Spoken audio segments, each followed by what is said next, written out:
अस्सलाम वालेकुम, good morning ऐं सुबह बख़ैर नाज़रीन। पंहिंजी मॉर्निंग में तव्हां सभिनी खे वेलकम कयूं था। उमेद है तव्हां सभु ठीकु हूंदा, ख़ैरियत सां हूंदा ऐं मज़े में हूंदा।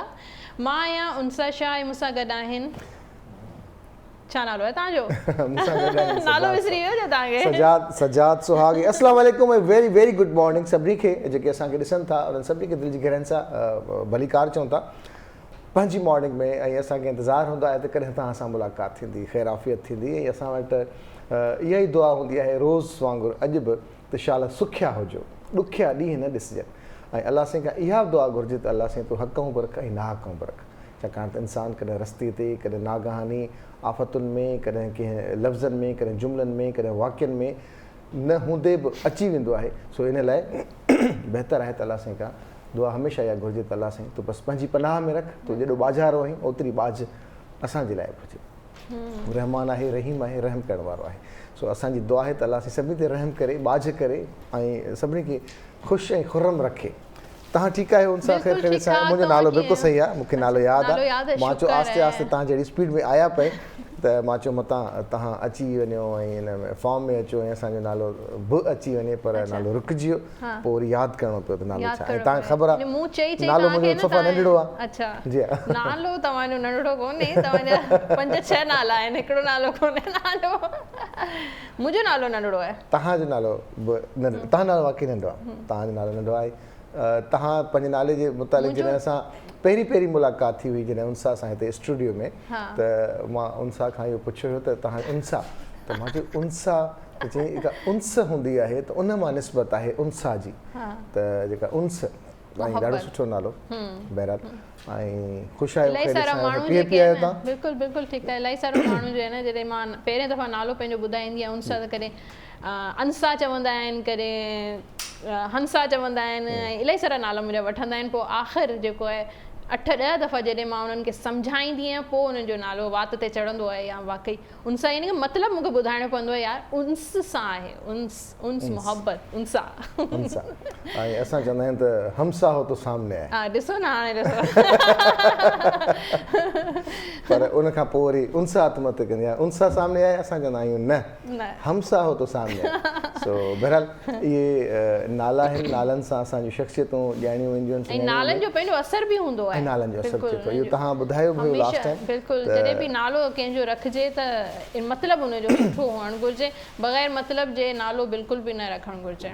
सो बहरहाल इन ॻाल्हि खे कैरी ऑन कंदासीं। कल्ह PSL 6 जो फाइनल थियो अबू धाबी में, ऐं उन में कहिड़ी टीम खटियो, छा थींदो, कीअं थींदो, कल्ह उनसा शाह साहिबा मोकिली लिंक पंहिंजी कंहिं ॿिए चैनल ते, त कहिड़ी टीम खटींदी। ऐं हेॾे ॾिसां, हेॾे ॾिसां, काॾे ॾिसां, हिते ॾिसां, ठीकु आहे। त उनसा शाह साहिबा चयो त टीम ॿुधायो भला, पहिरीं ॿुधायो टीम तव्हां ॿुधायो कहिड़ियूं टीमूं हुयूं कल्ह फाइनल में। फाइनल में त पेशावर ज़ल्मी मुल्तान सुल्तान आहे। मूंखे क्रिकेट जो फैन रहियो आहियां ऐं ॾाढो क्रिकेट ॾिसंदो आहियां। पर ऐं इहो बि मां तव्हांखे ॿुधाए छॾियां, सजाद मूंखे सुबुह जो पुछियो हो की मूंखे न शर्त रखणी आहे, त मूंखे ॿुधाए कन में या फ़ोन ते मूंखे ॿुधाए छॾिजांइ की कहिड़ी टीम जेका आहे उहा खटंदी। तव्हां शर्त रखी? शर्त मूं न रखी, पर तव्हां मूंखे ॿुधायो 500 रुपया मूं खटे वरिता। ऐं जेका कल्ह प्रिडिक्शन हुई मैच खां पहिरियां, उहा उनसा जी हुई त मुल्तान सुल्तान खटींदो ऐं मुक़ाबिलो थींदो, हीउ थींदो, हू थींदो। त बहरहाल मुल्तान सुल्तान खटे वियो, ऐं जीअं जीअं मुल्तान सुल्तान ते शर्त रखी हूंदी उहो खटे वियो हूंदो। ऐं बहरहाल ॾाढो सुठो रहियो। तव्हांजी प्रिडिक्शन ते हाणे अमल कबो बाबा, रोज़ रोज़ जॾहिं बि तव्हांखे शर्त रखणी हुजे त, पर मुंहिंजी जेका आहे न कमीशन ज़रूरी आहे। ऐं जेकर हाराए वियासीं त पोइ तव्हांजी लक आहे। अच्छा, तव्हां लास्ट PSL जूं बि प्रिडिक्शंस कंदा रहिया आहियो, त केतिरा परसेंट तव्हांजी प्रिडिक्शन सही हूंदियूं? काफ़ी परसेंट, 70-80% जेके आहिनि उहे प्रिडिक्शंस बिल्कुलु सही थींदियूं आहिनि। अच्छा, माशाल्लाह। वो कार्ड्स ॿुधाईंदा आहिनि, 10 ऑफ पेंटिकल्स छा चवंदो आहे, 4 ऑफ कप्स छा चवंदो आहे, तव्हांखे बि यादि थी विया आहिनि कार्ड्स, हैंगमैन छा चवंदो आहे, ऐं पंहिंजो ॿिया जेके आहिनि से टावर छा थो चवे। बिल्कुलु, हर कार्ड जो पंहिंजो मतिलबु हूंदो आहे।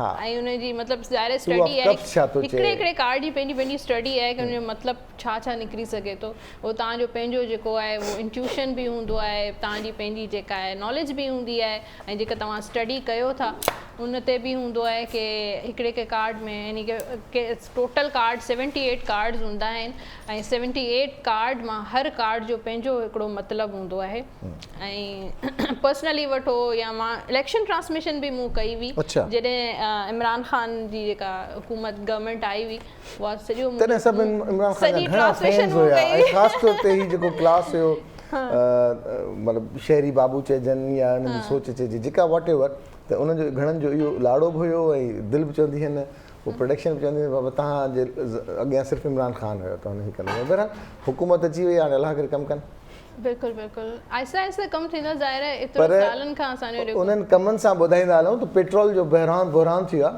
पेट्रोल जंहिं वटि बि घटि आहे कोशिशि करे त जेकॾहिं ख़ुदा न ख़ास्ता का घर में इमरजेंसी आहे या का ॻाल्हि आहे त पंहिंजो पेट्रोल टैंकी में फुल टैंक कराए वठो रिज़र्व करे छॾनि या ईंदड़ कुझु ॾींहंनि में का प्लैनिंग आहे त अॼु किथां न किथां हथ करे पंहिंजो टैंक पंहिंजो भरे रखनि छाकाणि त ऑयल टैंकर्स जेके पंहिंजो न गाॾी जो टैंक न पंहिंजो टैंक त हमेशह भरियल हूंदो आहे गाॾी जो टैंक भरे रखजो पंहिंजो टैंक जेको आहे न गाॾी जो टैंक पंहिंजी गाॾीअ जो टैंक जेको आहे सो उहो भरे रखो ताकी ख़ुदा न ख़ास्ता का एमरजेंसी थिए थी त उहो कमु अची सघे ऐं अॼु ईअं थियो बि सही कल्ह मूंखे थोरी ईअं खुड़क पई कल्ह ऐं ड्राइव पे कई त हुन ते ॿुधायूं त ऑयल टैंकर वारनि धमकी ॾिनी आहे कयो मां फ़ौरन जेको पहिरियों मूंखे पेट्रोल पंप मिलियो मां हुतां गाॾी में ठीकु कराए छॾियो ऐं अॼु ख़बर पई आहे त घणनि पेट्रोल पंप्स ते पेट्रोल दस्तियाबु नाहे ऐं घणनि पेट्रोल पंप्स ते तमामु डिघियूं लाइनूं शुरू थियूं आहिनि पर तव्हांजे ॻोठ में शहर में पाड़े में अगरि पेट्रोल पंप ते लाइन घटि आहे या उते अवेलेबल आहे त प्लीज़ सेव करे रखिजनि घणनि खे जनरेटर्स हलाइण में कमु ईंदो आहे किथे इनकम टैक्स जेको इशू आहे उन हवाले सां अॼु इस्लामाबाद ॿुधायो सेकेंड डोज भला हणाई आहे वैक्सीनेशन जी या न हणाई आहे मां तव्हांखे चोरी पकड़ां थी तव्हांजी ऑन एयर एक्चुअली हाणे पहिरें डोज थियो उन खां पोइ मूंखे कोविड थियो कोविड खां पोइ मां रिकवरी खां पोइ मां PCR कराई जेका टेस्ट थींदी आहे उन में मूंखे ॿुधायूं त जेका मुंहिंजी डेट आहे सा थींदी वञी जुलाई जी 5th या 6th ते मूंखे सेकेंड डोज लॻणो जुलाई 5th खां वेंदे जुलाई 15th ताईं मां सेकेंड डोज जे लाइ सही आहियां हींअर जेके मुंहिंजी PCR में जेके एंटीबॉडीज़ आहिनि उहे आउं ख़राबु करे सघां हींअर ॿुधो आहे कि वैक्सीनेशन बि शॉर्ट थिए पई इलाही सारा माण्हू दाऊं कनि पिया लाइनूं लॻी पयूं आहिनि ऐं चवनि पिया कि वैक्सीनेशन जेका आहे उहा अवेलेबल न आहे पर गवर्नमेंट जी आई थिंक पूरी हितां ॾाढी सुठी ॻाल्हि कई आहे हुन सां ऐं जेकॾहिं असांजे टेलीविज़न चैनल ते केरु ॾिसे थो त जेका मुंहिंजी ज़ाती जेका पुछा ॻाछा आहे छाकाणि त मूंखे कोविड थियो त उन खां पोइ फ़ौरन बि ॿियो डोज़ न हणाइजे जेके हिते एक्सपर्ट्स जंहिं मूंखे चयो आहे ऐं उहा ॻाल्हि तव्हां ताईं पहुचायां थो ऐं मां हिक खां न बल्कि काफ़ी माण्हुनि खां पुछा कई आहे त जेकॾहिं तव्हांजो पहिरियों डोज़ थियल हुयो ऐं बाद में तव्हांखे कोविड थी वियो कोविड खां पोइ हिकदमि तव्हांजी रिज़ल्ट वरी नेगेटिव अची वई तव्हां फ़ौरन वञी करे पंहिंजी इंजेक्शन कराए छॾी त इहे बि बिल्कुलु सही न आहे कुझु ॾींहंनि जो हूंदो आहे छाकाणि त ऑलरेडी एंटीबॉडीज़ ठहियलु हूंदियूं आहिनि उनखे असांजे जिस्म में थोरो एडजस्ट करण में वक़्तु लॻंदो आहे ऐं जेके कोविड थी वेंदो आहे ऐं उनजी पंहिंजूं एंटीबॉडीज़ ठहंदियूं आहिनि उहे ज़बरदस्त एंटीबॉडीज़ हूंदियूं आहिनि त इन करे घबराइण जी ज़रूरत न आहे थोरो गैप ॾेई ऐं बाद में सेकेंड डोज़ कराइजे बाद में डॉक्टर खां कंसल्ट करण खां बाद हर कंहिंजे माण्हू जी जिस्मानी कैफ़ियत ऐं उनजा एंटीबॉडीज़ डिफरेंट थियनि था इन करे वरी बि आउं चवंदुसि त पंहिंजे कद बुत जे हिसाब सां ऐं पंहिंजे तकलीफ़ खे मद्देनज़र रखंदे डॉक्टर सां रुजू करे पोइ सेकेंड डोज़ लॻाए पर इहो आहे कि अगरि जंहिंखे कोविड न आहे त उहो 3-4 हफ़्तनि खां पोइ सेकेंड डोज़ ज़रूरु लॻाए ईअं न कि हिकिड़ो डोज़ लॻाए ऐं पोइ तव्हां छॾे ॾियो कि उन में डिपेंड थो करे जेकॾहिं साइनोफॉर्म लॻल आहे त 21 ॾींहंनि खां महीने ॾेढ जो उन में गैप आहे 3 हफ़्तनि जो जेको ऐं जेकॾहिं तव्हांखे जीअं एस्ट्राज़ेनेका लॻी आहे त 3 महीननि जो आहे उन में 2 महीना जेका वैक्सीन अवेलेबल हुजे तव्हां हणाए छॾियो चाहे साइनोफॉर्म हुजे साइनोवैक हुजे एस्ट्राज़ेनेका हुजे फाइज़र हुजे जेका बि अवेलेबल हुजे उहा सभु जेके वैक्सीनेशन्स आहिनि उहे सही आहिनि तमामु ज़रूरी आहे तमामु ज़रूरी आहिनि तव्हां जेका बि वैक्सीनेशन अवेलेबल पघार बंदि आहे न त हाणे पघार बंदि आहे ऐं हाणे गवर्नमेंट वञे पई जंहिंजो अगरि वैक्सीनेशन नाहे थियल त उनजी मोबाइल जी सिम बंदि कंदा अच्छा सिम बंदि थी वई, डेटा बंदि थी वई, पोइ कीअं कॉन्टेक्ट कबो? त इन करे छो त मोबाइल त ज़रूरी आहे मोबाइल जे बग़ैर अॼु जा कार्ड्स छा था चवनि असांखे? जी बिल्कुलु अॼु जा कार्ड्स जेके अॼु जो ॾींहुं जेको आहे उहो जुमे जो ॾींहुं आहे ऐं डेट कहिड़ी आहे? अॼु 25 तारीख़ आहे, 25 जून आहे, जुमे जो ॾींहुं आहे। अदी नसीम असां वटि अची चुकी आहे। अस्सलाम वालेकुम, गुड मॉर्निंग। माइक लॻी वई तव्हांखे? जी छा चओ था सर? माइक लॻी वई आहे? जी जी माइक लॻी वई आहे। ज़बरदस्त, जुमे जो ॾींहुं मुबारक तव्हांखे। ख़ैर मुबारक, तव्हांखे बि मुबारक हुजे। सभिनी अॼु ट्रैफिक तंग न कयो? जी ट्रैफिक तंग न कयो? न अॼु ट्रैफिक तंग कोन कयो। तोसां शुक्र आहे भरियो अथनि न को ईअं न मां तव्हांखे इहा ॻाल्हि ॿुधायां कि जॾहिं बि तव्हां ट्रैफिक में फासी वञो, इहो मुंहिंजो बि पंहिंजो एक्सपीरियंस आहे कि सूरे कौसर तव्हां पढ़ो 21 दफ़ा, ट्रैफिक जेका आहे उहा बिल्कुलु खुली वेंदी। एतिरी देर में ई खुली वेंदी आहे ट्रैफिक, पर तव्हां सुठी ॻाल्हि आहे। न वाकई 21 दफ़ा पढ़ण में केतिरी टाइम लॻंदो आहे? एतिरी नंढड़ी सूरे कौसर हूंदी आहे, तव्हां पढ़ो। बसि इंशाअल्लाह ताला इहो खुली वेंदो। सुठो थियो तव्हां यासीन सगोरी न ॿुधाई त यासीन सगोरी मुंहिंजे तरफ़ां जेकर तव्हां 123 दफ़ा यासीन सगोरी पढ़ंदो केरु त इंशाअल्लाह ताला रस्तो बिल्कुलु साफ़ थी वेंदो, मंज़िल मक़सूद ते माण्हू पहुची वेंदो। पहिरीं तव्हां खां पढ़ाईंदासीं इंशाअल्लाह ताला, इंशाअल्लाह ताला। हलो भई टेरो कार्ड्स ते अचूं था ऐं ॾिसूं था अॼु जो ॾींहुं तव्हांजो कीअं गुज़रंदो। एरीज़ वारनि लाइ, बुर्ज हुमल वारनि लाइ कार्ड आहे 2 ऑफ पेंटिकल्स जो। अॼु तव्हांजा पैसनि जा जेके, अॼु पैसनि जा कार्ड्स इलाही था अचनि। छा आहे पैसनि जो जेको बि फाइनेंसिस मनी जेको आहे तव्हांजो उनखे तव्हां कंट्रोल कयो, इलाही ख़र्च था कयो त बैलेंस करियो अॼु। हा, मुंहिंजो भाउ जो आहे एरीज़ ऐं उहो बि ॾाढो ख़र्च कंदो, ॾाढो ख़र्च नंढो वॾो मूंखां सभई वॾा आहिनि, मां सभिनी मां नंढो आहियां। त जावेद नालो आहे हुननि जो, ॾाढो मतिलबु पंहिंजी ज़रूरत हूंदी या ख़र्चु करिणो हूंदो हो 10 रुपया ख़र्च 50 रुपया ख़र्च करे छॾींदा। अच्छा टॉरस, हा कुझु ख़्यालु कर। टॉरस यानी कि अदा मुमताज़ जो कार्ड आहे। इन जो त जेको छिके ॿुधायो जेको न पर कुदरती तौर ते एॾो सुठो कार्ड आयो आहे। 6 ऑफ वॉन्ड्स, सक्सेस, कामयाबी, स्टेबिलिटी जो जंहिं कम में अॼु तव्हां हथ विझंदा, पार्टी, शादी ऐं पार्टी जो बि टाइम आहे, हैप्पीनेस जो कार्ड आहे, ख़ुशियुनि जो कार्ड आहे, सक्सेस जो कार्ड आहे। जंहिं कम में हथ विझंदा तव्हांखे कामयाबी ज़रूरु मिलंदी। ट्रैवल ते वेंदा त उहो बि तव्हां, पर हाणे ट्रैवल ते अदा न वञिजो, बसि काफ़ी काफ़ी मोकल थी वई, काफ़ी मोकल थी वई हाणे। अच्छा हाणे आहे जेमिनाई वारनि जो कार्ड आहे, द वर्ल्ड जो कार्ड आहे ऐं इहो कार्ड बि सुठो आहे। कार्ड स्पेशली शादी जो कार्ड आहे, ट्रैवलिंग जो कार्ड आहे। अगरि थी सघे तो काफ़ी जेमिनाई वारनि जी अॼु जो शादी जो ॾींहुं हुजे, ट्रैवल जो अगरि तव्हां प्लान पिया कयो त तव्हां बिल्कुलु वञिजो, तव्हांखे कामयाबी मिलंदी। जेमिनाई खां पोइ आहे कैंसर, सुल्तान जंहिंखे चइबो आहे, 8 ऑफ वॉन्ड्स, कम्युनिकेशन जो कार्ड आहे इहो। अॼु तव्हांजी सुठी कम्युनिकेशन रहंदी, ऑफिस जे माण्हुनि सां या मीटिंग्स थी सघनि थियूं, घर में तव्हांजी ॻाल्हि ॿोल माइटनि सां, दोस्तनि सां बि सुठी रहंदी। अच्छा, कैंसर खां पोइ आहे लियो, हर्मिट जो कार्ड आहे लियो वारनि लाइ। अदी नसीम ॿुधी वठो, तव्हां लाइ कार्ड आयो आहे द हर्मिट जो कार्ड आहे। अॼु तव्हां बिल्कुलु ख़ामोशी इख्तियार कजो, घणो न ॻाल्हाइजो ऐं मसाला बिल्कुलु न विझिजो। घणो ॻाल्हायो आहे लियो वारनि, इन में तव्हांजे कार्ड में लिखियलु आहे त मसाला विझी हुनखे बाहि सां बिल्कुलु ब्लूटूथ ते पचाइजो। अॼु ब्लूटूथ ते पचाइजो या इलेक्ट्रिक थींदा आहिनि न ओवन्स, न ब्लूटूथ ते पचायूं। हा ब्लूटूथ ते पचाइजो। इहा मानी पोइ सजाद खे ई खाराइजो। सही, ब्लूटूथ ते पचायूं था। मां असां सभई डाउनलोड कंदासीं तव्हांजो खाधो। बसि ठीकु आहे। 10 ऑफ पेंटिकल्स आहे वर्गो वारनि लाइ ऐं 10 ऑफ पेंटिकल्स चए थो कि हैप्पीनेस जो कार्ड आहे। माइटनि सां रिलेशनशिप, घर वारनि सां मिली वेही ॻाल्हायो, उन्हनि सां कचहरियूं कयो। अॼु जो ॾींहुं तव्हांजो फैमिली सां गॾु सुठो गुज़रंदो इंशाअल्लाह ताला। अच्छा, वर्गो खां पोइ आहे लिब्रा वारनि लाइ 5 ऑफ पेंटिकल्स। अॼु तव्हांजी का घर में चोरी थी सघे थी या ऑफिस में तव्हांजो को डॉक्यूमेंट हिते हुते थी सघे थो, को पैसनि जो लॉस बि थी सघे थो, पैसनि जो को नुक़सान बि थी सघे थो, त सोचे सम्झी पंहिंजी शयुनि जो ख़्यालु रखो। अच्छा, लिब्रा खां पोइ आहे स्कॉर्पियो, द सन, ज़बरदस्त कार्ड आयो आहे, सिज जो कार्ड आहे, सन जो, हैप्पीनेस जो बि कार्ड आहे, ख़ुशियुनि जो कार्ड आहे। अॼु स्टेबिलिटी रहंदी, जिते वेंदा इंजॉय कंदा, दोस्तनि सां गॾु पार्टी करे सघो था, घर में घर वारनि सां गॾु सुठो टाइम स्पेंड करे सघो था। अॼु मुंहिंजे घर में पार्टी आहे। तव्हांजे घर में पार्टी आहे? हाँ पार्टी हो रही है, पार्टी हो रही है। सेजिटेरियस कॉस वारनि लाइ कार्ड आहे पेज ऑफ कप्स जो। अॼु सुठी का ख़ुशख़बरी मिलंदी, स्पेशली तव्हां जेको चाहिण वारो आहे, को दोस्त आहे, उनजे थी सघे थो तव्हांखे को मैसेज करे, कॉल करे, सुठी का ॻाल्हि करे जंहिंसां तव्हांजो दिलि ख़ुशि थी सघे थो। कैप्रिकॉन क्वीन ऑफ पेंटिकल्स जदी वारनि लाइ कार्ड आहे। क्वीन ऑफ पेंटिकल्स पैसनि जी तव्हां हिफ़ाज़त कंदा कयो, पैसो तव्हां बि इलाही ख़र्च था कयो।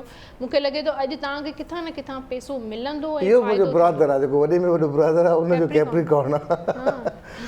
अच्छा, उहो पैसा ख़र्च कंदो त मां वेही रहांसि पासे में, चवां पैसा ख़र्च बि करे सघे थो ऐं पैसो हुनजो अॼु ईंदो किथां न किथां फ़ाइदो ज़रूरु। आउं वठी छॾियांसि अॼु। हा, आउं हिकिड़ो दफ़ो अदा जे घर वियुसि, अदा खे केरु मच्छी ॾियणु आयो। अच्छा, अदा को शायदि हुयो कोन, पोइ जीअं ॿाहिरि ॾिठुसि त उहो मिलियो मूंखे, साईं सलाम वालेकुम, साईं अली साहिब जो। मां चयो हा हा। चयो मच्छी? मां चयो हा मच्छी मूंखे चई त मच्छी ईंदी हुयो। मां चयो हा बसि तव्हां छॾियो। मच्छी ॾी मां पंहिंजी गाॾी में रखी छॾी ऐं उन मच्छी जी मूं दावत कई। जॾहिं दावत खाई सॼी फैमिली बसि कई त पोइ ॿुधायोमांसि अदा इहा मच्छी जेका तव्हां खाधी कीअं थी? हा ज़बरदस्तु, ॾाढी ज़बरदस्तु, मुंहिंजी मच्छी बचणी आहे, मां बि दावत कंदुसि। मां चयो जेसि ताईं अचे पर इहा उहा ई मच्छी आहे जेका तव्हांखे आई। हाणे ॾिसो ख़बरदार हो, तव्हांजा भेण भाउ अगरि घर जे ॿाहिरि बीठा आहिनि, ख़्यालु कयो उहे मच्छियूं तव्हांजूं खणी सघनि था, त प्लीज़ ख़्यालु कयो। अच्छा जी, कैप्रिकॉन पंहिंजी ख़्यालु रखो, पंहिंजी ज़ात जो ख़्यालु रखो। तव्हां को बि कीअं बि तरीक़े सां ख़्यालु करे सघो था। अच्छा, कैप्रिकॉन खां पोइ एक्वेरियस आहे। 10 ऑफ वॉन्ड्स। अॼु तव्हांजी ज़िम्मेदारियुनि जो भार मूंखे महसूसु थिए पियो, रिस्पॉन्सिबिलिटीज़ इलाही वधी सघनि थियूं, उनजी वजह सां तव्हांजे मथे में सूर थी सघे थो। मथे में सूर पवंदो क्यूरियस? मथे में सूर पइजी सघे थो, या का तकलीफ़ थी सघे थी। सिहत जो बि ख़्यालु रखो, पंहिंजो बि ख़्यालु रखो। ज़िम्मेदारियूं त सॼी ज़िंदगी हलंदियूं ई रहंदियूं आहिनि। चलो हाणे भला स्पाइसिस वारनि लाइ 2 कार्ड कढूं था अॼु। बस अॼु जो जेको कार्ड आहे तव्हांजो दिलि ख़ुशि थी वेंदो। अच्छा, हा, पेज ऑफ सोर्ड्स जो कार्ड आहे। इहो कार्ड चए थो कि अॼु तव्हांजो कंहिंसां जहिड़ो थींदो, या का बैड न्यूज़, बुरी ख़बर, का अहिड़ी का ख़बर मिली सघे थी। अल्लाह ख़ैर करे, अल्लाह ख़ैर करे। मुंहिंजो मां हिन ते तुम्हारी न कंदो, मां पंहिंजी अख़बार वारो किथे आहे। हा न न बाबा, न ईअं थोरी आहे। हिते चए थो त परेशानी सां कुझु बि हासिल न थींदो, बहितर आहे त मामलनि जो हल ॻोल्हियो, उन सां ई अवां अॻिते हेॾी कामयाबी माणे सघो। हिन में बि आहे त परेशान न थिया। अलाह जो ख़ैर कजां, दुआ कजो जेके ॾिसो था अॼु ख़ैर ई ख़ैर हुजे। कंहिंसां मुंहिंजो जहिड़े जो कंहिंसां को मूड न आहे। अगरि तव्हांजे भई कंहिंजो बि कार्ड अगरि को नेगेटिव अचे थो, ॿियो सितारो ॾिसी वठो। तव्हांजो 2 कार्ड ॾिसंदो तव्हां? न, बसि सही आहे, हिकिड़ो ई कार्ड सही आहे। दिलि ख़ुशि थी वियो इहो कार्ड ॾिसी असांजो। अल्लाह ख़ैर करे। जॾहिं बि तव्हांजो को नेगेटिव कार्ड अचे त तव्हां सदको ॾेई छॾंदा करो। असां सुबुह जो इन जे करे तव्हांखे गाइडेंस ॾींदा आहियूं त अगरि को अहिड़ो नेगेटिव कंहिं बि स्टार जो कार्ड अचे त तव्हां को नंढिड़ो को सदको ॾेई सघो था, कहिड़े बि क़िस्म जो, त तव्हां अॼु सदको ॾेई छॾिजो। अच्छा, इन खां अलावा इहो बि असां ॿुधाईंदा हलूं तव्हांखे अख़बार जे हवाले सां त सोन कल्ह हिकु ॾींहं में 1400 रुपया महांगो थी वियो आहे। अच्छा, ऐं जेको सोन अॻु में 1,07,900 में मिलंदो हुयो, उहो हाणे 1,09,300 में मिलंदो। त इन करे सोन महांगो थींदो थो वञे। ऐं थींदो आहे हिननि ॾींहंनि में, छाकाणि त शादी जी सीज़न आहे, हर को माण्हू कोशिशि कंदो आहे त ज़ेवर ठहिराए, ऐं ख़ासि तौर ते असांजी औरतूं। न, पर हाणे जेको आहे छा थींदो, ट्रेंड जेको आहे न चेंज थी वियो आहे, छो त गोल्ड एतिरो महांगो थी वियो आहे। न हाणे इमिटेशन वठनि था। इमिटेशन एॾी ज़बरदस्त ज्वेलरी मिले पई, तव्हांखे सेफ सिक्योरिटी बि रहंदी, को अहिड़ो फुरे बि नथो सघे, चोरी बि नथी थी सघे, ॾुख बि न थींदो। ऐं एॾी ज़बरदस्त डिज़ाइनिंग अॼुकल्ह इमिटेशन, उहो बि तव्हां वठी सघो था। ज़रूरी न आहे की गोल्ड वठो एॾो महांगो ऐं पैसा पंहिंजा जेको आहे न, पर इहो आहे की गोल्ड वठण में थोरी सेविंग बि थी वेंदी आहे। हा, पर उहो सेविंग हिकदमि एतिरो असांखे यादि आहे जॾहिं असां नंढा हूंदा हुआसीं त सोन ॾाढो सस्तो हूंदो हुयो। बिल्कुलु, हाणे सोचंदो टाइम मशीन खणी वञी सोन वठी मोटी अचां।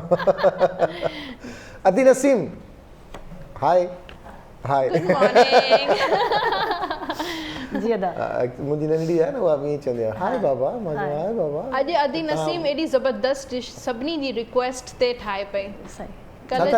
सिंगापुरी राइस। वाओ, ऐं सिंगापुरी राइस आहे। हिन में राइस बि हूंदा, हिन में नूडल्स बि हूंदा, वेजिटेबल, पाइनएप्पल्स पाइनएप्पल्स को नथा विझूंसि। नथा विझोसि? अच्छा न त सिंगापुरियन राइस जेका ख़ूबसूरती आहे पाइनएप्पल सां ईंदी आहे हा पाइनएप्पल असांजी कोशिशि हूंदी आहे त तव्हां ताईं असां वधि में वधि महिमाननि सां जॾहिं कचहरी कंदा आहियूं त उन्हनि सां सुवाल पुछी तव्हांखे ज़हन में रखी कंदा आहियूं त अगरि कंहिंजे ज़हन में के सुवाल आहिनि त उहे असां पुछण जी कोशिशि कयूं बहरहाल महिमान सां त मुलाक़ात थींदी रहंदी आहे अदी नसीम सिंगापुरियन राइस ठाहे पई सिंगापुरियन राइस में छा पवंदो आहे अदी नसीम थोरो गबल करे सिंगापुर हलो न सिंगापुर हलो सिंगापुर सच वंडरफुल सिटी वञी चुका आहियूं कंट्री ऐं सिंगापुर में तव्हां कहिड़े साल विया हो साल यादि कोन्हे पर काफ़ी टाइम शादी खां पहिरीं मां वई आहियां अच्छा हा पोइ त ज़रूरु ॿुधायो इहो 1900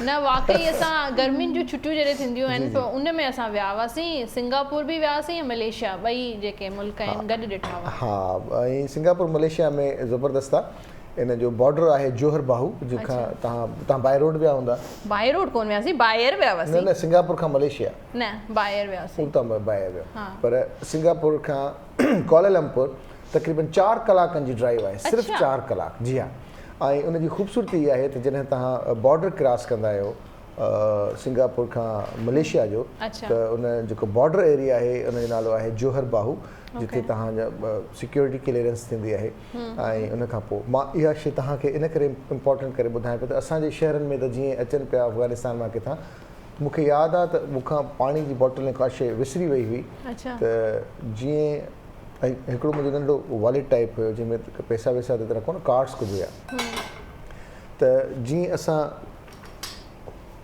क्रॉस करे आयासीं त उहा बस स्कैनर मां गुज़री उन्हनि मां उनखे इहे शयूं मिलियूं त उन्हनि वरी सर्च करे कैमरा मां ॾिठो त हीअ कहिड़नि माण्हुनि जो त असांखे उहा अमानत ॾिनो त उहा हिकु हिकु शइ जेका बि हुई जंहिंजी जेका बि उहा स्कैन थी वई ऐं पूरी बस बि स्कैन थी तव्हां कहिड़े साल में विया हुआ आऊं 2-3 दफ़ा वियो आहियां सिंगापुर इहो स्कैन वारो जेको स्कैन वारो थियो मूंसां 2009 में त बहरहाल 2008 हुयो शायदि वॉट एवर पर उते त टेक्नोलॉजीज़ जेके आहिनि उहे ॾाढियूं वास्ट ऐं उहो एक्सपीरियंस बि ॾाढो ज़बरदस्त आहे ऐं जेके दोस्त ट्रेवलिंग सां टूरिज़म सां दिलचस्पी रखनि था उनखे ॿुधाईंदो रहंदो जॾहिं वीज़ा लॻी वञे तव्हांजो कहिड़ी बि कंट्री जो त वीज़ा केतिरो बि हुजे त हिकिड़ो प्लस पॉइंट ॿुधायां थो त उहा वीज़ा जी कॉपी खणी तव्हां पंहिंजे ड्राइविंग लाइसेंस ब्रांच में वेंदा उनखे शो कंदा त कुझु ॾींहंनि लाइ वञा पियो त मूंखे ड्राइविंग लाइसेंस खपे इंटरनेशनल पर जेकॾहिं ॼाण सुञाण आहे उहो ॾिसंदा तव्हांजी केतिरी ड्राइव आहे कीअं आहियो त 1 साल जो ड्राइविंग लाइसेंस मिलंदो आहे इंटरनेशनल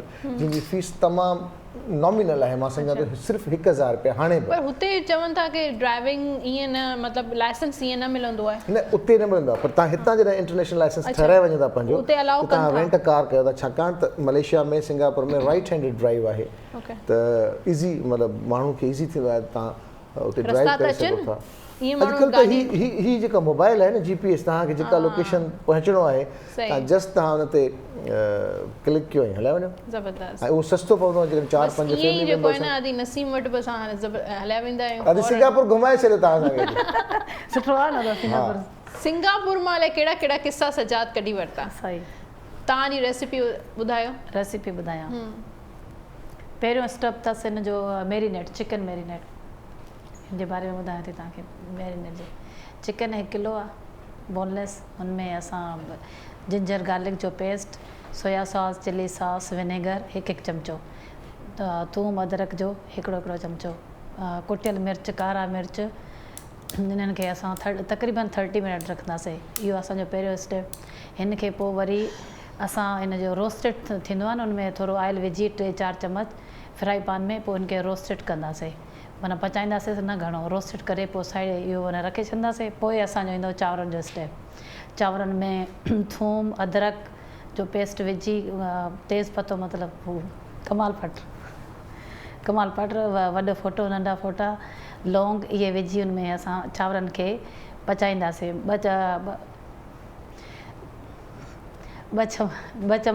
प्याला हूंदा त हुन में असां 4 पाणी जा विझंदासीं पोइ विझी हुनखे दम ते रखे पोइ वरी ईंदासीं असां हेॾे थर्ड स्टेप ते ईंदासीं त हुन वेजिटेबल खे कटिंग करे जूलन कटिंग करियो जीअं बि कटिंग करियो तव्हांजी मर्ज़ी आहे असां डायमंड करियो जूलन करियो त उन्हनि खे कटिंग करे उहा वेजिटेबल आहे असां केबेज आहे कैरेट आहे गजर बसर सलाद पतो इहो ऐं पाइनएप्पल इहे सभु शयूं असां कटे साइड ते रखंदासीं पोइ असां स्पेगेटी खे असां नूडल्स उनखे बॉइल कंदासीं बॉइलिंग में थूम अदरक जो पेस्ट विझंदासीं लूणु ऑयल विझी पोइ उनखे बॉइल कंदासीं मतिलबु एतिरो घणो न कंदासीं थोरो उनजो माना 70% कंदासीं थोरो रखंदासीं हिनखे उनखां बाद में असां उहो करे पोइ असां वेजिटेबल खे फ्राई कंदासीं स्टर फ्राई कंदासीं 2 या 3 चम्मच हिन जा विझी पोइ हुन में अदरक लहसुन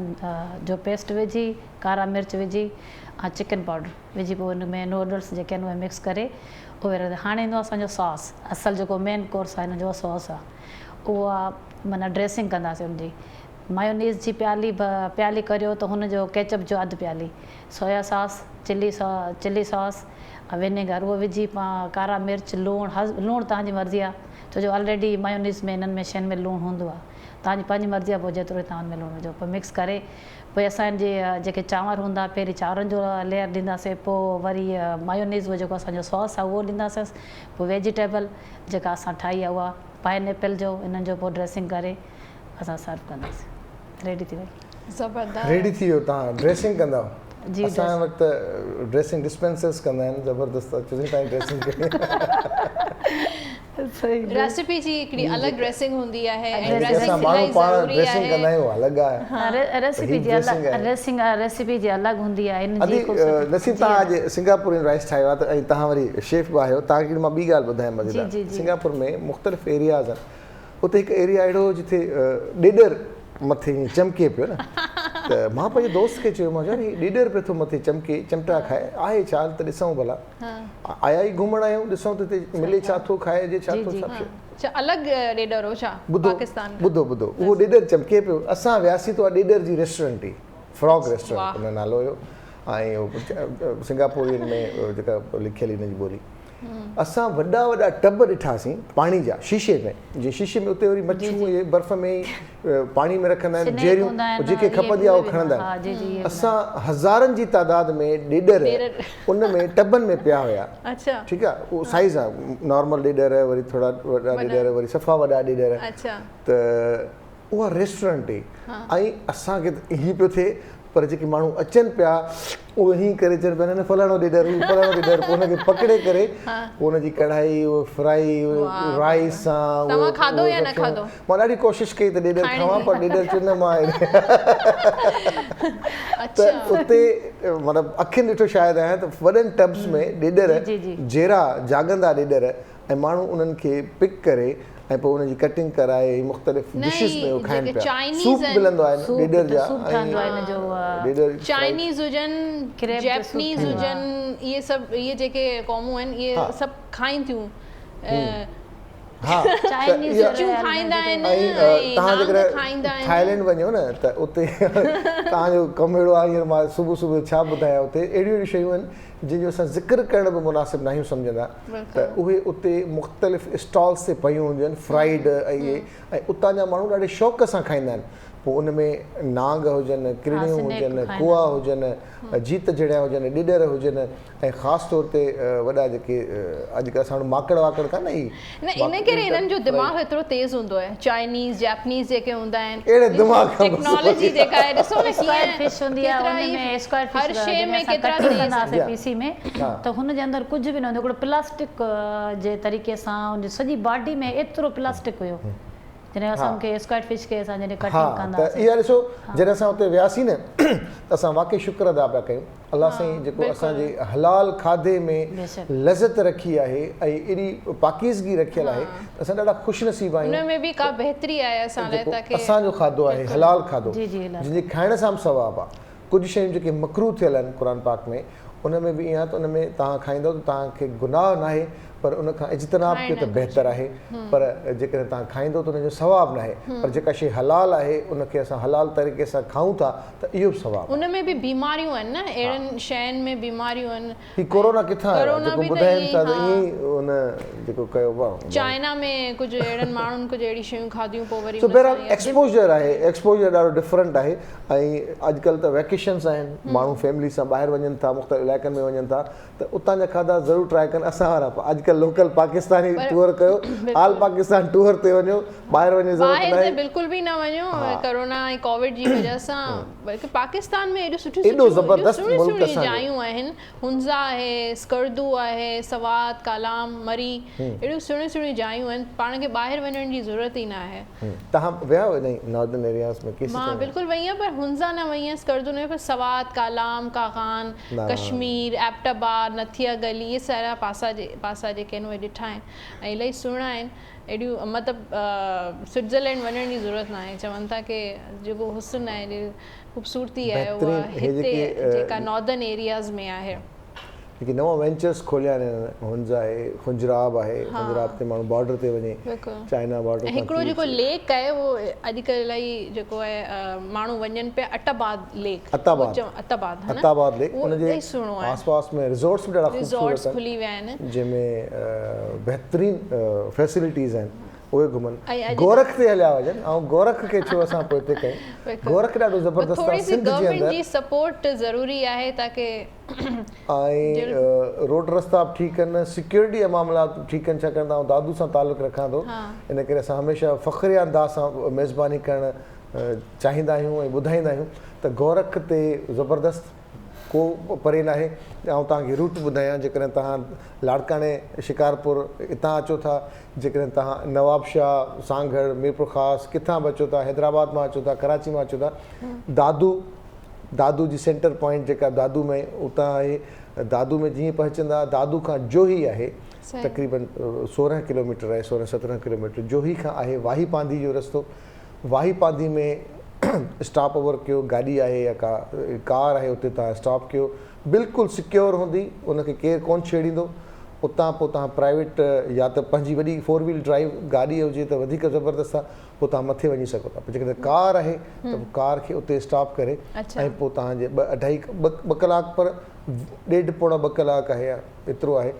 ऐं ज़बरदस्त जबलनि जे विच मां रस्ता मौसम जो बि तव्हां जेको आहे मज़ो वठी सघो था, मौसम बि चेंज हूंदो आहे, ॿुधो आहे गोरख ते। जेकॾहिं तव्हां जोही में वाही पांधी में गर्मी पद आहे 45, 48, 50, त गोरख ते तव्हांखे मिलंदो 20s में। अच्छा, माइनस में न वेंदो आहे? माइनस में सियारे में। अच्छा, सियारे में जॾहिं बि जनवरी में असां वटि 5-6 हूंदो आहे या 10 ताईं हूंदो आहे, त गोरख ताईं माइनस में हलियो वेंदो। बर्फ़बारी थिए थी? बर्फ़बारी सच नथा चई सघूं असां अञा ताईं करे प्रॉपर तरीक़े सां। विच में हिकु दफ़ो थोरो ईअं हल्का ॻड़ो पवंदो आहे घणो, ऐं सियारे में ख़ासि तौर ते जेका माक आहे उहा ॼमी वेंदी आहे, ऐं चवंदा आहिनि त मट ॼमी विया, यानी कि हिकिड़ो सुठो पिकनिक स्पॉट चई सघिजे थो हुनखे। बहितरीनु पिकनिक स्पॉट, उते रिज़ॉर्ट्स बि ॾाढा सुठा ठहियल आहिनि, त गोरख ॾाढो ज़बरदस्त आहे, ज़रूरु वञिजे। शॉर्ट ट्रिप तव्हांखे करणो हुजे त वञी सघो था, कोऑर्डिनेट कजे एडवांस में, हुननि सां ॻाल्हाए करे, ऐं जेकॾहिं फैमिली सां उते राति स्टे कयो त उते बोन फायर थींदी आहे राति जो, ज़बरदस्त आहे। असां ॾाढो सुठो दोस्त आहे जुमन, उहो उते उन्हनि पंहिंजे हिसाब सां उते ॾाढा सुठा बंदोबस्त कया आहिनि, तमामु बहितरीनु। मुख़्तलिफ़ ग्रुप्स वेंदा आहिनि, ईंदा आहिनि, पर अॼु ॾींहं ते असां कंहिं बि ग्रुप खे अल्हम्दुलिल्लाह फुरजंदे लुटजंदे न ॿुधो आहे, न ॾिठो आहे। जंहिंजे असां पाण हदम इम्कान का अहिड़े क़िस्म जी का ॻाल्हि थींदी आहे इलाइक़े में, त जेतिरी बि सिविल सोसाइटी आहे उहा अॻियां अची वेंदी आहे, त अहिड़ा वाक़िया न थियणु खपनि या न थियनि। त इन करे को बि अल्हम्दुलिल्लाह को वॾो वाक़ियो या का बि अहिड़े क़िस्म जी ॻाल्हि अॼु ॾींहं ते असां न ॿुधी आहे, इन करे सिक्योर आहे, सुठो आहे, वञे माण्हू पंहिंजे घर वारनि खे वठी वञी सघो, बिल्कुलु वठी वञी सघे। बिल्कुलु गोरख जे लाइ भई ज़बरदस्त आहे गोरख, ज़रूरु विज़िट कजे। पंहिंजी अख़बार में का ज़बरदस्त का न्यूज़ आई? पंहिंजी अख़बार में ख़बरूं त तमामु हिकिड़ी न्यूज़ ॿुधी हुई राति जो, चाइना में हिकिड़ी बिल्डिंग ठाही अथनि 10 कलाकनि में, 28 मंज़िला इमारत 10 कलाकनि में। 10 कलाकनि में न, 29 कलाकनि में, 29, यानी कि हिकिड़ो ॾींहुं 24 कलाक ऐं ॿिया केतिरा थींदा 5 कलाक ॿिया, उन में हिकिड़ी बिल्डिंग ठाही अथनि।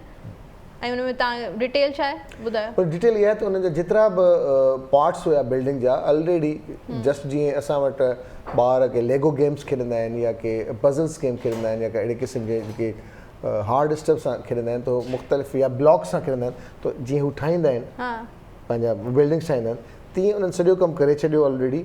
सिर्फ़ु उन लोकेशन ते वञी करे उहे शयूं ऑन स्पॉट रखे ऐं जिन जी शइ जी जेका जीअं लेगो ठाहींदा आहिनि न त उन में काफ़ी हज़ारनि जी तादाद में नंढा नंढा पीस हूंदा आहिनि उन में नक्शो ठहियो पवंदो आहे त उहो घरु ठही वेंदो आहे का ट्रेन ठही वई जहाज़ ठही वियो पिस्टल ठही वियो न गाॾी उन ठही में वई हिकिड़ी ॿी शइ आहे की अगरि तव्हां हिकिड़ी जाइ ते उहा बिल्डिंग जीअं हीअं रखी अथनि अगरि तव्हांखे चेंज करणी हुजे पंहिंजी जाइ त उते बि तव्हां चेंज करे सघो था तव्हां उहो ई हिकिड़े घर मां अगरि तव्हां रही रही बोर थी विया आहियो त अगरि तव्हां चाहियो था की ॿिए हंधि शिफ्ट थियूं त उन बिल्डिंग खे खणी ऐं ॿिए हंधि वञी रखी छॾियो अच्छा इहा शइ जेका तव्हां ॻाल्हि कई इहा वेस्ट में काफ़ी दफ़ा ईअं थियो आहे त काफ़ी पुराणा घर ऐं चर्चिस जेके हुन जा काफ़ी साल पुराणियूं चर्चिस आहिनि ऐं उहे कंहिं हिन जी मेगा प्लैनिंग में अची वेंदियूं आहिनि त पोइ असां उहो नेशनल जियोग्राफिक ते या मुख़्तलिफ़ डॉक्यूमेंट्रीज़ में ॾिसो त उहे चर्चिस खे सेव करण लाइ उनजो जो पूरो पार्ट खणी ऐं वॾियुनि वॾियुनि गाॾियुनि ते उनखे रखी ऐं शिफ्ट कंदा आहिनि अच्छा उहो डैमेज न थींदियूं आहिनि डैमेज न थींदा ज़बरदस्त ऐं उनखे पोइ उन ई तरीक़े सां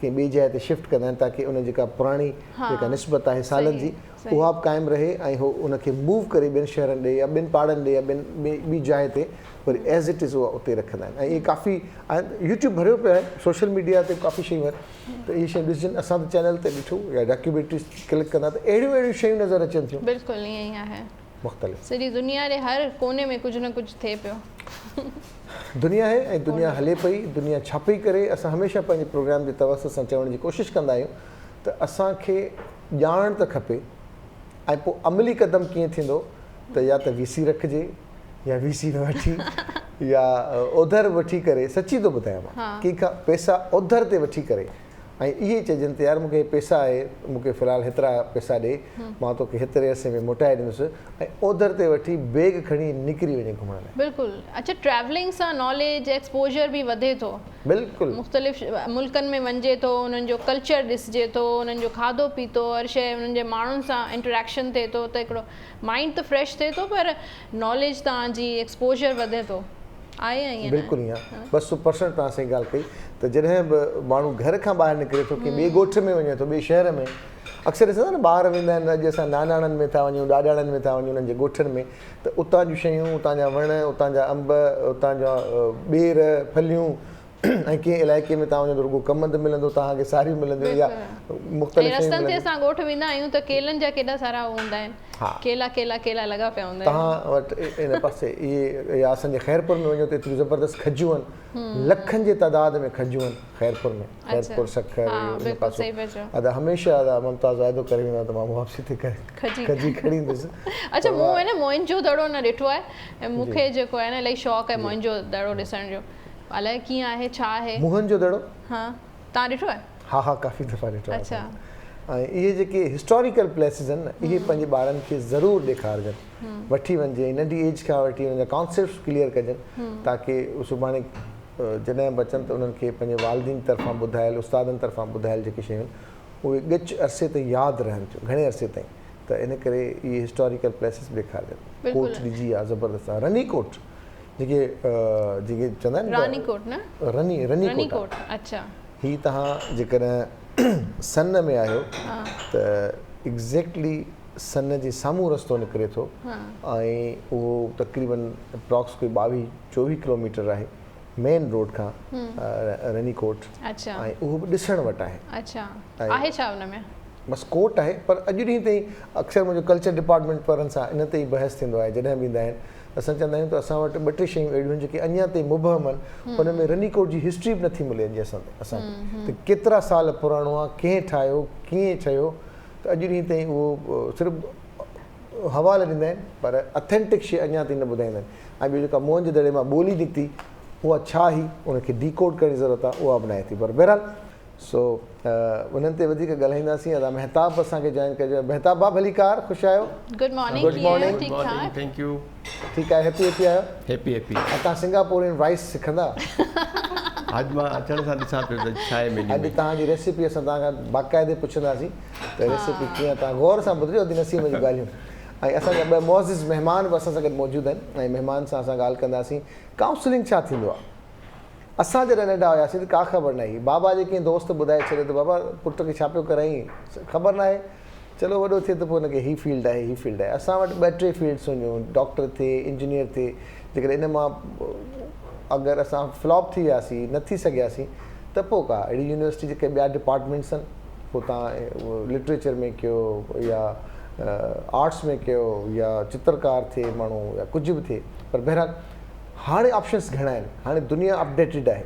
असां जेके इग्नोर्ड डिपार्टमेंट सम्झंदासीं उहे उभरी करे आहिनि। हींअर को बि दुनिया जो अहिड़ो डिपार्टमेंट इवें ई न आहे, उनजी पंहिंजी इम्पोर्टेंस आहे, केॾांहुं वञे, पर डिपेंड करे थो असां केतिरा प्रोफेशनल थी वञूं था। ऐं नौजवाननि सां गॾु गॾु पेरेंट्स जी काउंसलिंग बि ज़रूरी आहे ताकी उन्हनि खे ख़बर पवे की उन्हनि जा ॿार अर्ली एजुकेशन में उन्हनि जो छा थी सघे थो, कहिड़े स्कूलिंग उन्हनि जी करणु घुरिजे, इहा बि इलाही ज़रूरी आहे। त अॼुकल्ह पहिरियां पेरेंट्स जी काउंसलिंग थींदी, पोइ ॿारनि जी थींदी, ऐं असां ॿई काउंसलर्स असां घुराया आहिनि जेके असांखे काउंसिल कनि था, पेरेंट्स खे बि ॿारनि खे बि ट्रेनिंग्स खे बि, ऐं ज़हनी जेका आसूदगी आहे, ज़हनी अवसर जेका आहे उहा कीअं थिए। उन ॿ मोज़िज़ महिमान जंहिंजा कंसल्टेंसी में ज़बरदस्त एक्सपर्ट आहिनि, ॿुधाईंदा असांखे, गाइड कंदा, सभिनी खे सभु ख़बर आहे, पर कॾहिं कॾहिं रिफ्रेश थी वेंदा माण्हू त पोइ हुन ते अमल करण जी कोशिशि कंदो आहे। अॼु असांजा मोज़िज़ महिमान आहिनि मैम सुमेरा अली, ही ट्रेनर आहिनि ऐं ॿारनि जी एजुकेशन, उनजो बिहेवियर, उनजी एजुकेशनल काउंसलिंग। वेलकम कहते हैं आपको। बहुत शुक्रिया। गुड मॉर्निंग, कैसी हैं आप? ठीक ठाक? मैं ठीक ठाक, बिल्कुल। बहुत बहुत शुक्रिया यहाँ बुलाने का। Thank you very much. बहुत शुक्रिया, आपने अपना टाइम निकाला। ऐं कैरियर काउंसलिंग जे लाइ मुख़्तलिफ़ मुल्कनि में, मुख़्तलिफ़ डिपार्टमेंट्स में, मुख़्तलिफ़ इदारनि में उन्हनि जी पंहिंजी हिकिड़ी से आहे, ऐं उहा से आहे तॾहिं जॾहिं हुन सां माण्हू जॉब जे लाइ कंसल्टेंसी कंदा आहिनि, डिपार्टमेंट वाइज़ कंदा आहिनि, या पंहिंजे कैरियर जे हवाले सां कंदा आहिनि, असां करणु छा खपे, उन लाइ अॼु असांजा मौज़ूद महिमान फैसल मोहम्मद साहब। सर वेलकम कहते हैं आपको फैसल साहब। ठीक है, thank you very much sir. चलते हैं सुमेरा जी के पास। पहले बच्चों को बड़ा करते हैं, फिर बड़ा करके आपके बहुत ज़रूरी है बच्चे एक्चुअली यही हमारा सबसे इनिशियल चीज़ है, और काउंसलिंग यहीं से स्टार्ट होती है। और सबसे पहले तो मैं आई रियली अप्रिशिएट कि आप लोग ये टॉपिक डिस्कशन पे लाए हैं, ये टेबल पे लाए हैं डिस्कशन के लिए, बिकॉज़ ये एक बड़ा ओवरलुक्ड टॉपिक है। इस पे लोगों को अवेयरनेस नहीं है, और जिनको अवेयरनेस है वो उसको प्रोग्रेस नहीं कर पा रहे, समटाइम्स उसको इम्प्लीमेंट नहीं कर पा रहे। हमारे इंस्टीट्यूशंस अपनी टीचर्स को करियर काउंसलिंग के लिए ट्रेन नहीं कर पा रहे। उसकी नीड्स को, उसकी इम्पोर्टेंस को जब हम समझेंगे, जब ही हम अपने करियर काउंसलर्स अपने अपने इंस्टीट्यूशंस में इंडक्ट भी करेंगे उसकी पोजीशंस को। अब होता क्या है कि just to create that career counsellor position, वो उनको एक एडिशनल, आप समझें, एक फाइनेंशियल बर्डन लगता है स्कूल्स को कि हम एक पोजीशन क्रिएट क्यों करें। तो वो अपने टीचर्स को नॉमिनेट कर देते हैं कि अच्छा आप इंग्लिश लेती हैं, चलिए आप करियर, आप गाइडेंस काउंसलिंग कर दें बच्चों की। वो जो पिक्चर है काउंसलिंग की बच्चों की, वो एक साइकोलॉजिकल काउंसलिंग है। बच्चे ने शरारत की, आप काउंसलर के पास ले गए। बच्चे ने किसी बच्चे को बुली किया, आप, counselling is not that. Yes, it can be a part of that counseling, but counseling is completely something else. ये आप बच्चे को असेस करते हैं बिल्कुल अर्ली चाइल्डहुड एजुकेशन से, बच्चे के इंटरेस्ट क्या हैं, उसकी पर्सनैलिटी कैसे डेवलप हो रही है। We have to acknowledge every human being has, it's born with their own potential. Like Sweden जिस तरह से करता है। बिल्कुल, एक शाख पे फूल जो खिलते हैं वो आपको दिखने में सेम लगेंगे, trust me, they are not same. Human being कैसे सेम हो सकते हैं? नहीं हो सकते। They are born with their own acumen, interest level, intelligence level, everything is different. तो हम उनको एक छड़ी से नहीं हाँक सकते। सबसे पहले we have to understand that. अब अर्ली चाइल्डहुड एजुकेशन उस लेवल पर जो काउंसलिंग होती है, सबसे पहले तो काउंसलिंग 3 स्टेजेस पे होती है। One is the primary level. Primary level आपका स्टार्ट होता है अर्ली ईयर्स चाइल्डहुड एजुकेशन से। हमारे यहाँ जो अर्ली ईयर्स चाइल्डहुड एजुकेशन के, यस, अब टीचर जो आ रही हैं वो ट्रेंड आ रही हैं अर्ली ईयर्स चाइल्डहुड एजुकेशन पे, बट हमारे यहाँ करवाया जाता है ECE, early years childhood education, but दुनिया भर में अब हो रहा है ECEC, early years childhood education and care. तो ये जो केयर का फैक्टर लग गया है, this is the part of the counselling. Finland is among the topmost educational country, जहाँ के जो स्टूडेंट्स हैं उनका ऑलमोस्ट नन ड्रॉप आउट है टिल देयर ग्रेजुएशन लेवल। کیوں؟ کیونکہ وہاں پر آپ کو ہر اسٹیج پر اسیس کیا جاتا ہے. They have certain parameters to assess students interest and level.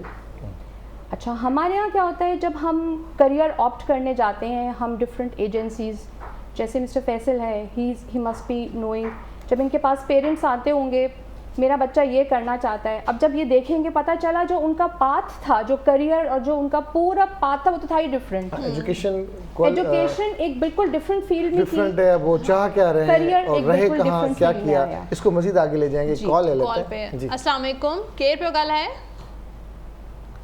Hello السلام علیکم. ہیلو تاں جی آواز نہ پئی اچے. ہیلو کال شاید ڈراپ ہو گئی, پلیز. جی اچھا, اب یہ جو گیپ ہے یہ کیسے فل ہو؟ اس وقت all Pakistan private school federation جو ہے ہماری, اس کے پاس 157 پرائیویٹ اسکول رجسٹرڈ ہیں, and we are not including government schools. 57,000. 1,57,000. اور جو فیکلٹی ممبرز ہیں ان کے 15 لاکھ رجسٹرڈ ہیں اس فیڈریشن میں, اور ظاہر ہے فگر کہیں زیادہ ہے اس سے, نان رجسٹرڈ بھی ہیں اسکولس. بٹ آپ ان 15 لاکھ کو ہی اٹھا کے دیکھ لیں, اس میں سے کتنے کاؤنسلرز ٹرینڈ ہیں؟ آپ تو کاؤنسلرز کی بات کر رہی ہیں, ٹیچرز ٹرینڈ. آئی تھنک ہمیں یہاں جو چیز دیکھنے کی ضرورت ہے وہ یہ ہے کہ ہم جن کنٹریز سے کمپیئر کر رہے ہیں, ایک تو وہ سملر کمپیریزنز نہیں ہیں, بیکاز وہاں پر ایجوکیشن جو ہے وہ زیادہ وائڈلی پریویلنٹ ہے, ان کے لٹریسی لیولز بہت ہائی ہیں, تو ان کا جو سسٹم ہے دیٹ از مور ایڈوانسڈ, اور وہ زیادہ ٹیونڈ ہے ان کی اپنی انٹرنل ریکوائرمنٹس میٹ کرنے کے لیے. ہمارے یہاں جو اس وقت مین چیلنج ہے, آف کورس یہ completely different topic for discussion ہے. فیصل صاحب بیسکس پہ ہیں کہ ہمارے اسکول کی چھت لگوا دیں, واش روم بجلی آ جائے, واش روم جو بیسک نیسیسٹیز ہیں وہی پوری ہو جائے. بہت سارے اسکولس میں تو اسٹڈیز ہی نہیں ہو رہی ہیں, دیواریں ٹوٹی ہوئی ہیں, یا اساتذہ نہیں ہیں, یا اسٹوڈنٹس نہیں آ رہے. لیکن اس کے باوجود جو پڑھنے والے اسٹوڈنٹس ہیں جو آنا چاہ رہے ہیں وہ کہیں نہ کہیں سے اپنا راستہ نکال کے آ جاتے ہیں. جی لیکن ہمارے یہاں پرائمری ایجوکیشن پہ اتنا فوکس نہیں ہے. میں نے یہ دیکھا پرائمری ایجوکیشن پہ ان سا فوکس, اب ٹرینڈ تھوڑا چینج ہو رہا ہے. آپ 2000 کے بعد سے, یہ جو ملینیم کے بعد کے والا جو ایرا ہے نا, اس میں because of the world becoming a global community, اس سے تھوڑا چینج ایک آیا ہے. Students are much more aware. Unfortunately parents are not. Parents aware کیوں نہیں ہونا چاہتے؟ بیکاز دے نو, جو ان کا ایکسپوجر ہے وہ گنی چنی 4-5 فیلڈز ہیں which they want their child to be. یا وہ چاہتے ہیں ڈاکٹر بن جائے یا انجینئر بن جائے. ہاں, ایون MBA کرنے کے لیے بھی بچے کو بڑا اسٹرگل کرنا پڑتا ہے کہ ماں مجھے بزنس کرنے دیں, پاپا بزنس کرنے دیں, مجھے میرا یہ ایکیومن ہے, میرا انٹرسٹ ہے. کہتے ہیں نہیں اچھا ڈاکٹر, اگر تمہارا میڈیکل میں اتنے نمبر نہیں آئے پھر کر لینا بزنس. اس وقت پوری دنیا میں اوور 12,000 فیلڈز ہیں. پاکستان میں کتنی ہیں؟ اراؤنڈ 51 دیٹس اٹ, جو کہ نون ہے. Only 51 career paths. دیکھیں اس میں ایک بڑی انٹرسٹنگ چیز ہے, جب لوگ کریئر کا سوچتے ہیں یا صنعتوں کا سوچتے ہیں جہاں وہ کام کر سکتے ہیں, تو ان کے ذہن میں بہت لمیٹڈ فیلڈز آتی ہیں. اگر ہم کاؤنٹ کرنا شروع کریں کہ پاکستان میں جو ہمارے پاس صنعتیں اویلیبل ہیں, ٹھیک ہے نا جی, آئل اینڈ گیس سیکٹر لے لیں. اب اگر ہم آئل اینڈ گیس سیکٹر لیتے ہیں تو اس میں 2 بڑی کلیئر ڈسٹنکشنز ہوتی ہیں. ایک ہے اپ اسٹریم, جس کے اندر آپ آئل اینڈ گیس کے ذخائر کی تلاش کرتے ہیں, ٹھیک ہے نا جی, اور ایک ہے ڈاؤن اسٹریم جس میں آپ فیول اور لوبریکنٹس کی مارکیٹنگ کرتے ہیں. اب اگر ہم صرف ایکسپلوریشن کی فیلڈ لے لیں تو اس میں ہی آپ کو ملٹیپل انجینئرز مل جائیں گے. اچھا, اب اگر ہم انہیں کاؤنٹ کرنا شروع کریں تو you will have petroleum engineers, reservoir engineers, geologists, geophysicist, process engineers, maintenance engineers. ٹھیک ہے نا جی, اس چیز کو آگے لے چلیں گے. السلام علیکم, کیئر پہ گالا ہے کتنا. وعلیکم السلام, شازیہ تھی گالا حالات کی آئے. بالکل ٹھیک ٹھاک, تواں کی آئے ہو شازیہ؟ الحمدللہ بالکل ٹھیک آیا. ہیلو ادا, السلام علیکم. وعلیکم السلام ادی شازیہ, ٹھیک ٹھاک, ہیپی؟ الحمدللہ بالکل ٹھیک ٹھاک. माशाल्लाह तव्हांखे जुमो मुबारक हुजे। अदी हा ख़ैर मुबारक। तव्हां अजरक ॾिसी सम्झी विया हूंदा। बिल्कुलु अदा हूअ ख़बर न पए जुमे जी तॾहिं तव्हांजी अजरक मां ज़रूरु ख़बर पवंदी आहे। जॾहिं अजरक पात्र जॾहिं जुमो हूंदो। कोशिशि कंदा आहियूं त इनखे गॾु खणी हलूं न दी। इहा ज़ाहिर आहे हफ़्ते में हिकिड़ो ॾींहुं हिन में पंहिंजी सकाफ़त खे खणण जी कोशिशि कंदा आहियूं। पोइ हाणे जेसिताईं हलियासीं जेसिताईं पुॼी सघियासीं। तव्हां अम्मा जी बाबा जी घर वारनि जी तबियत ठीकु आहे? तव्हां ठीकु आहियो? अल्हम्दुलिल्लाह। ॾाढनि ॾींहंनि खां पोइ तव्हां यादि कयो आहे आदि शाज़िया। अदा असां वटि चैनल ई न हलंदो। हा कल्ह खां ठीकु आहे चैनल? कल्ह खां न, अॼु सुबुह हले थो। मतिलबु हलंदो वरी नो सिंगल थी वेंदो। मतिलबु 11 खां बाद में हलाईंदा आहिनि चैनल। पहिरीं 9 खां मतिलबु 11 ताईं न पियो हलियो असांजो चैनल। सदी असांजो प्रोग्राम थोरो हेवी आहे इन करे। तव्हां YouTube ते बि ॾिसी सघो था। अगरि तव्हांजो चैनल केबल ते न बि अचे थो त तव्हां YouTube ते बि ॾिसी सघो। हाँ बिल्कुल करी करी मां ॾिसंदी हुअसि। ओके दी। अदी शाज़िया को सवाल सवाल पुछंदा? जी जी बिल्कुल पुछनि सवाल पुछनि शादी का। अब मां ॾिसां थी प्रोग्राम तमामु इंफॉर्मेटिव तमामु ज़बरदस्त। हमेशा की अदा सजाद प्रोग्राम ज़बरदस्त कंदो आहे। अदी खे एप्रिशिएट कंदासीं। अदी बि तमामु ज़बरदस्त होस्टिंग करे थी। इंशाल्लाह ॾिसंदा रहंदासीं प्रोग्राम त इंशाल्लाह ताला कॉल बि कंदा रहंदासीं। ऐं वरी मतिलबु नथा ॾिसूं प्रोग्राम तो वरी कॉल बि नथा कयूं। हाँ ॾिसंदासीं प्रोग्राम त इंशाल्लाह तव्हांखे एप्रिशिएट कंदासीं। तव्हां सां ॻाल्हाईंदा रहंदासीं। ऐं मुंहिंजो सवाल मैडम सां हूंदो। जी तो मैडम तव्हां माशाल्लाह ज़बरदस्त ॿुधायो पिया। असां ॾिसूं था प्रोग्राम पर ही ॾिसो मतिलबु अॼुकल्ह मोबाइल जो तमामु घणो यूज़ थी वियो आहे। हाणे त मतिलबु नंढड़ा जेके ॿार आहिनि उहे बि इलाही मतिलबु यूज़ त कनि था पर मिस यूज़ था कनि।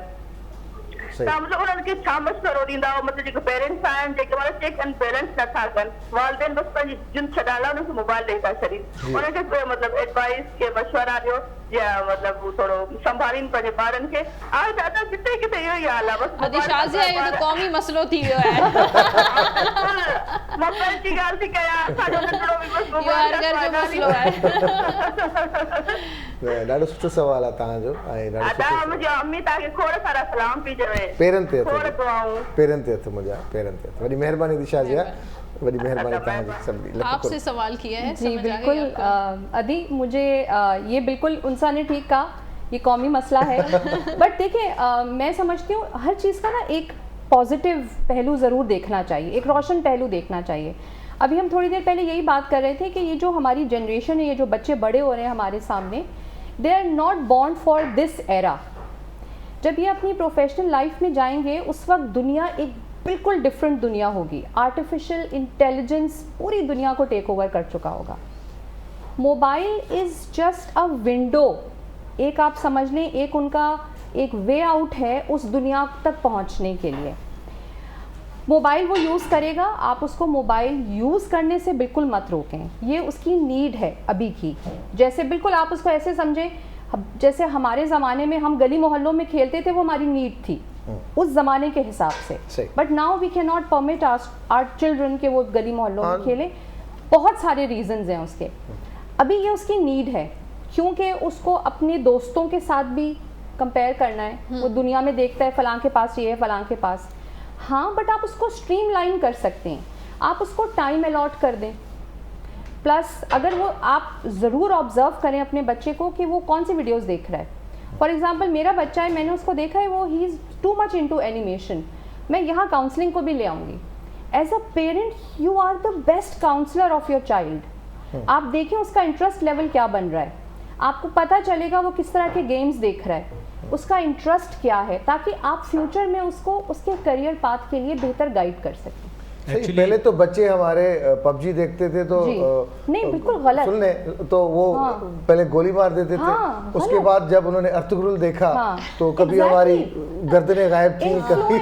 देखिए ये इन्फ्लुएंस कर रहा है आपके बच्चे को। एक्चुअली जो ज़रूरी चीज़ है ना जी वो ये है कि हमें बच्चों का टाइम स्ट्रक्चर करने की ज़रूरत है। पेरेंट्स क्या करते हैं कि वो ऑटो पे छोड़ देते हैं कि जी सुबह तैयार किया, स्कूल भेज दिया, बच्चे वापस आ गए, होमवर्क किया। अब वो उसके बाद क्या कर रहे हैं, वो इतना फ्री टाइम अवेलेबल होता है कि अब वो क्या करें। और आजकल वो कोविड की वजह से तो इतना ज़्यादा तो वो मोबाइल पे होंगे या वो मीडिया नेटफ्लिक्स पे होंगे। अब उनका आप टाइम स्ट्रक्चर करें, देखें कि उन्हें क्या एक्टिविटीज़ में इन्वॉल्व किया जा सकता है। अच्छा पेरेंट्स के लिए ये भी ज़रूरी है कि वो खुद ایسی ایکٹیویٹیز میں انہیں انوالو کریں کہ انٹریکشن، ٹھیک ہے جی. اچھا ضروری نہیں ہے کہ کوئی بہت زیادہ پیسہ خرچ کیا جائے ان ایکٹیویٹیز کے لیے.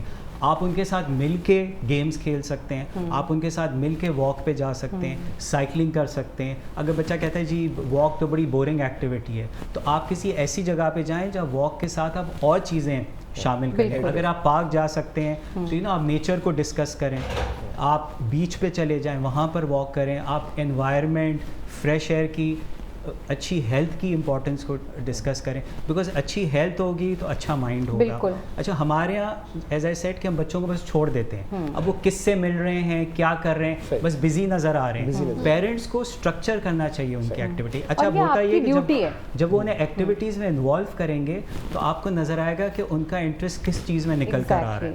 ہو سکتا ہے آپ انہیں کسی ایپلیکیشن کی لرننگ کے پروگرام میں انرول کر دیں. اب آپ کو آئیڈیا ہو جائے گا کہ جی اس کا اس میں انٹرسٹ ہے, یہ اس میں اپنا فیوچر بنا سکتا یا سکتی ہیں یا نہیں. اگر آپ کو نظر آ رہا ہے کہ اس میں ان کا انٹرسٹ نہیں ہے تو ہو سکتا ہے جیسے انہوں نے مینشن کیا آپ انہیں اینیمیشن کی طرف لے کے جائیں, وہاں پہ کوئی انٹرسٹ ہو.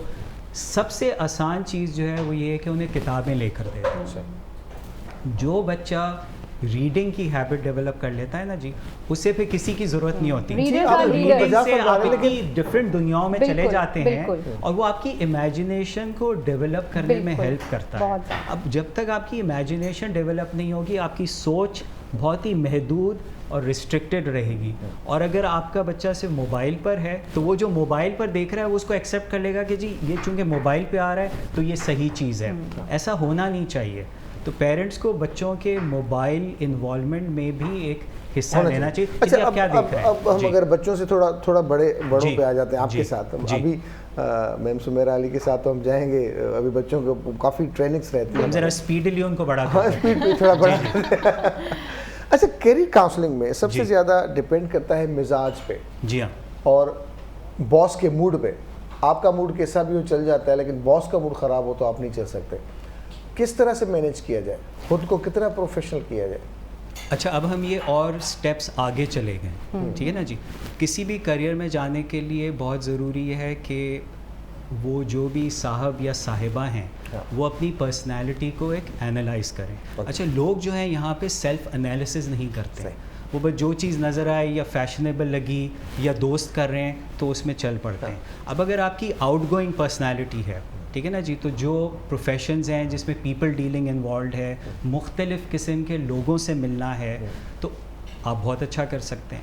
لیکن آپ کی پرسنالٹی ایسی ہے کہ آپ لوگوں سے ملنا پسند نہیں کرتے. آپ چاہتے ہیں کہ جی میں کمرے میں بیٹھا رہوں یا بیٹھی رہوں, ڈیسک پہ بیٹھ کر کام کروں, تو پھر اس میں آپ سیلز میں یا مارکیٹنگ میں یا جس میں پبلک ڈیلنگز انوالوڈ ہیں وہ آپ نہیں کر سکتے. Maybe you will do better maybe you will do better in accounts کہ آپ نے بیٹھ کے کام کرنا ہے, یا you will do better in software development. تو مزاج جو ہے وہ بڑا امپورٹنٹ ہوتا ہے. اب جب آپ کسی کمپنی میں, کمنگ ٹو یور کویشچن, اب آپ جس کسی کمپنی میں جا رہے ہیں, کمپنی خود کو آپ کے لیے نہیں ڈھالے گی, آپ کو اپنے آپ کو کمپنی کے لیے ڈھالنا ہے, ٹھیک ہے نا جی. اچھا جب ریکروٹمنٹ ہو رہی ہوتی ہے اور ہائرنگ ہو رہی ہوتی ہے, جو ہارڈ سکلز ہیں, ٹھیک ہے نا جی, کہ کوالیفیکیشن کیا ہے, ایکسپیرینس کیا ہے, کس ایریا کا ہے, وہ تو بڑا آسانی سے میچ ہو جاتی ہیں. لیکن جو سافٹ اسکلز ہوتی ہیں نا, کہ آپ کا ٹیمپرامنٹ اور پرسنالٹی اس کمپنی کے ٹیمپرامنٹ اور پرسنالٹی سے میچ کرتا ہے کہ نہیں, دیٹ از سکسیزفل ریکروٹمنٹ. اب آپ کی کمپنی بہت کنزرویٹیو ہے, you like to take time کہ جی ڈیسیجنز ہم جو ہے کافی ساری چیزیں دیکھ کر لیں گے. اب آپ ایک ایسا کینڈیڈیٹ ہائر کر لیتے ہیں جو بہت اگریسو ہے, جو بہت کوئک موو کرنا چاہ رہا ہے, تو وہاں پہ اس انڈیویجول کے لیے فرسٹریشن آ جائے گی اور آرگنائزیشن کو بھی ایشو ہوگا, because organisation wants to take time, وہ انڈیویجول جو ہے وانٹس ٹو ڈو تھنگس بہت جلدی. تو اس انڈیویجول کو پھر اپنی پرسنالٹی کو ڈھالنا پڑے گا آرگنائزیشن کے حساب سے. اب آپ کا باس ایسا ہے کہ جس کو کوئک ریزلٹس چاہیے, اور انڈیویجول ایسا ہے کہ جو بہت ہی سلو موو کرتا ہے, تو وہاں پہ مس میچ ہو جائے گا. تو رسپانسبلٹی ہمیشہ امپلائی پر ہوتی ہے کہ وہ خود کو آرگنائزیشن اور اپنے سپروائزر کے حساب سے ڈھالے, لیکن آبویسلی ٹو اے لمٹ. اگر باس میں کوئی نیگیٹو چیز ہے تو میں یہ بالکل ریکمینڈ نہیں کرا کہ وہ بھی آپ اپنے اوپر لے لیں, بلکہ آپ طریقے سے ایک ماڈریشن رکھتے ہوئے مینیج کریں. Because bosses come and go, खुद अपनी पर्सनालिटी को देखते हुए जी वो ले जाए. अच्छा, ऑर्गेनाइजेशन कभी इंडिविजुअल का करियर नहीं बनाते, इट इज द बॉस. तो good bosses make your career, bad bosses can break your career. And you leave bosses not jobs. Yes, आप कभी ये बड़ी मशहूर कहावत है कि you leave bosses not the workplace. मैं आपकी बात को थोड़ा सा यहाँ पे, ये जो पर्सनैलिटी इवैल्यूएशन की आप बात कर रहे हैं, बिल्कुल आपने ठीक कहा. We do not analyse our personality and nobody else. जो और करियर काउंसलिंग और जो गाइडेंस, स्टूडेंट गाइडेंस काउंसलिंग है, ये इसका पार्ट है. एक टेस्ट है जैसे कि मर्फी मेजिगर type indicator test for children. ये टेस्ट दुनिया भर में रन किया जाता है. It is for ages between 7 till 18. ये पर्सनैलिटी एनालिसिस का एक कंप्लीट पिक्चर देता है बच्चों की. और ये दुनिया भर में रन किया जाता है. जहाँ कहीं भी आपको लगता है कि इसकी ज़रूरत है और आपको बच्चे को एनालाइज करना है उसकी पर्सनैलिटी को, टिल 18 ईयर्स. और 18 ईयर्स वो बड़ी क्रूशल एज है जहाँ बच्चे को सिलेक्ट करना है अपना करियर पाथ, जहाँ उसको प्रोफेशनल दुनिया में कदम रखना है. नहीं है unfortunately, we don't do that. 3 साल से 7 साल तक बच्चे की जो पर्सनैलिटी है वो 70% तो बन जाती है. बिल्कुल. अब 7 साल से 18 साल तक और एक नया चैप्टर स्टार्ट होता है. तो उसको और कुछ लोगों को उस वक्त, और पेरेंट्स को उस वक्त पता चलता है कि 18 इयर्स के अब क्या करना चाहिए, करना क्या चाहिए. And I have seen many students dropping their careers, क्योंकि उनको पता चलता है 22 साल में हमने जो ग्रेजुएशन पोस्ट ग्रेजुएशन कर ली, हमें तो हमारा दिल ही नहीं चाहता था. We can't excel in that career. उस करियर पाथ में वो जा ही नहीं सकते आगे. मेडिकल कॉलेजेस में कितने ड्रॉप आउट्स हैं आप देख लीजिए इनिशियल ईयर में, और उसके बाद डॉक्टर बन के प्रोडक्टिव कितने, इंजीनियर्स के कितने ड्रॉप आउट्स हैं. सही. और ये प्रॉब्लम है हमारा. जब तक हम करियर काउंसलिंग को, और मैं समझती हूँ as an ad hoc measure, schools क्या कर सकते हैं अभी. स्कूल्स ठीक है, आप करियर काउंसल, मैं एक तो बात मैं ये एब्जॉर्ब नहीं कर सकती कि स्कूल नहीं रख सकते करियर काउंसलर. हमारे बहुत सारे ऐसे स्कूल्स हैं जो कि बड़े आराम से करियर काउंसलर्स रख सकते हैं. अलग से इस चीज़ को, अलग ये पोस्ट जो है वो कर सकते हैं. अच्छा, I would just like to add over here कि हम सारा एम्फेसिस करियर काउंसलर्स पर डाल रहे हैं. ये it is an excuse I think parents के लिए कि वो अपने ऊपर से वो जिम्मेदारी हटा रहे हैं. अच्छा, पहली बात तो ये कि 18 जो है वो बहुत लेट हो गया. उस वक्त आपने नहीं डिसाइड करना है.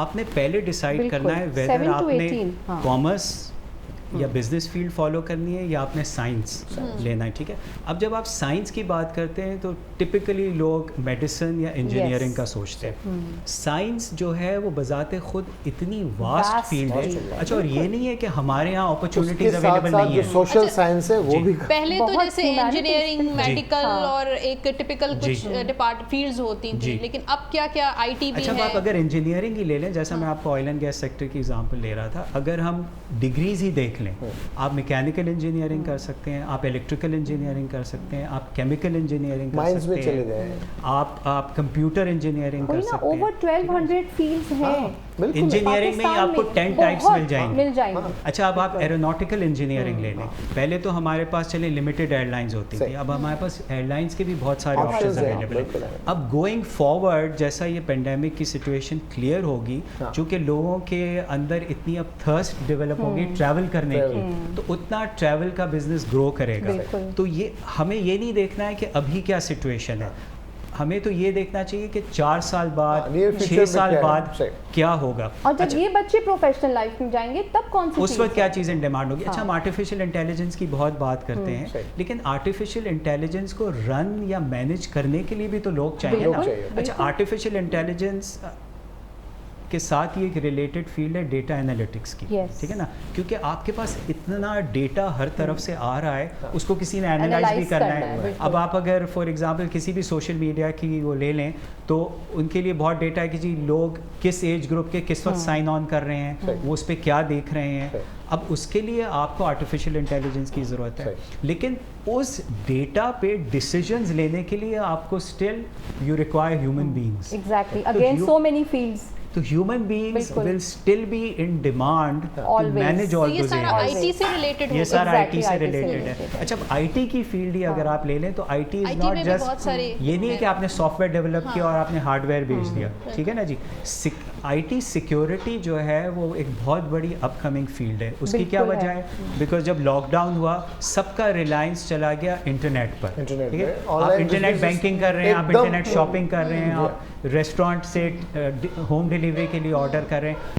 अब उसके लिए आपने कार्ड पे चार्ज करना है. अब जब तक आप कंफर्टेबल नहीं होंगे कि मेरे कार्ड की इंफॉर्मेशन सिक्योर है कि नहीं, आप क्यों अपना कार्ड चार्ज करें. अब इधर आ जाती है इंटरनेट सिक्योरिटी कि आपकी जो वेबसाइट है, आपका जो बिजनेस प्लेटफॉर्म है वो सिक्योर है कि नहीं है. अगर मैं उस प्लेटफॉर्म पे सिक्योर नहीं फील करूँगा तो मैं क्यों अपना कार्ड की इंफॉर्मेशन दूँ. ठीक है ना जी. तो internet security is a growing field और उसके अंदर भी डिफरेंट सर्टिफिकेशंस हैं, डिफरेंट लेवल्स. अब अच्छा, इसमें तो हम वो तो एक अलग बात हो गई. अच्छा, मैं ये चाह रहा था कि लोग आते हैं, ख़ास तौर पे अगर हम पाकिस्तान की बात करें, स्पेशली सिंध की बात करें, तो मुख्तलिफ अजला से लोग आते हैं. कराची जाते हैं, बिज़नेस करेंगे या कोई जॉब करेंगे, कौन सी फैक्ट्री में जाना चाहिए, कौन से डिपार्टमेंट में जाना चाहिए. हमारे पास ये डिग्रीज़ हैं लेकिन उनको पता नहीं होता. काफ़ी लोगों को डिग्रीज़ तो होती हैं लेकिन काम नहीं आता. तो उनको क्या करना चाहिए? देखिए, उनको तो सबसे पहले ये देखने की ज़रूरत है, रिसर्च करने की ज़रूरत है कि कौन, जैसा मैंने कहा, कौन कौन सी सनतें हैं. हाँ, ठीक है ना जी. अब टेक्सटाइल सेक्टर है, हमारा केमिकल सेक्टर है. सिस्टम इतना ज़्यादा स्ट्रॉन्ग है नहीं क्योंकि हमारे पास मेन पावर तो बहुत ज़्यादा है, यंग पावर भी बहुत ज़्यादा है, लेकिन ट्रेनिंग्स नहीं दी जाती कि उसको स्किल्ड कैसे किया जाए. अच्छा, इसके अंदर एक बड़ी इंटरेस्टिंग चीज़ है, जो अच्छे इंस्टीट्यूट्स हैं वो अपने स्टूडेंट्स को इंटर्नशिप कराते हैं. ठीक है ना जी. स्टाइपेंड्स भी देते हैं. जी हाँ. उससे ये होता है कि जब वो इंटर्नशिप्स कराते हैं तो स्टूडेंट्स का डिफरेंट इंडस्ट्रीज़ का एक्सपोजर होता है. जब उनका इंडस्ट्रीज़ का एक्सपोजर होता है, उन्हें ये आइडिया होता है कि एक्चुअली ऑन द जॉब क्या करना होता है. ये तो हम किताबों में पढ़ रहे हैं, किताबों में पढ़ना और उसको इम्प्लीमेंट कराना, बिकॉज जहाँ ह्यूमन बींग्स इन्वॉल्व होते हैं ना जी, वहाँ पॉलिटिक्स आ जाती है, वहाँ ब्यूरोक्रेसी आ जाती है. अब इसमें क्या चीज़ इंपॉर्टेंट रोल प्ले करती है कि आपके सोशल स्किल्स कैसे हैं. वो जो हम कहते हैं ना जी, EQ वर्सेस IQ. तो EQ जो है आपका इमोशनल क्वोशंट जो है, आपकी ह्यूमन बींग्स के साथ इंटरैक्ट करने की जो सलाहियत है, वो अगर बेहतरीन होगी तो फिर आप कम IQ के साथ भी मैनेज कर लेंगे, बिकॉज आप तरह तरह के लोगों के साथ डिफरेंट सिचुएशंस को डील कर सकते हैं. लेकिन जहाँ पे इमोशनल इंटेलिजेंस की कमी आ जाती है तो doesn't matter how intelligent you are, अगर आप वो इंटेलिजेंस कम्युनिकेट नहीं कर पा रहे, आपके पास बहुत ज़बरदस्त आइडिया है लेकिन आप लोगों को कन्विंस नहीं कर पा रहे कि उस आइडिया के बेनिफिट्स क्या हैं, तो फिर आप कैसे सक्सेसफुल होंगे. अच्छा, अब आप जो बात कर रहे थे कि जी किसी ऑर्गेनाइजेशन में सक्सेसफुल होने के लिए क्या खुसूसियात होनी चाहिए, सबसे इम्पॉर्टेंट है आपके कम्युनिकेशन स्किल्स. अच्छा, कम्युनिकेशन स्किल्स में सिर्फ ये नहीं है कि बोलना, बल्कि सामने वाले की बात को पेशेंटली सुनना और समझना.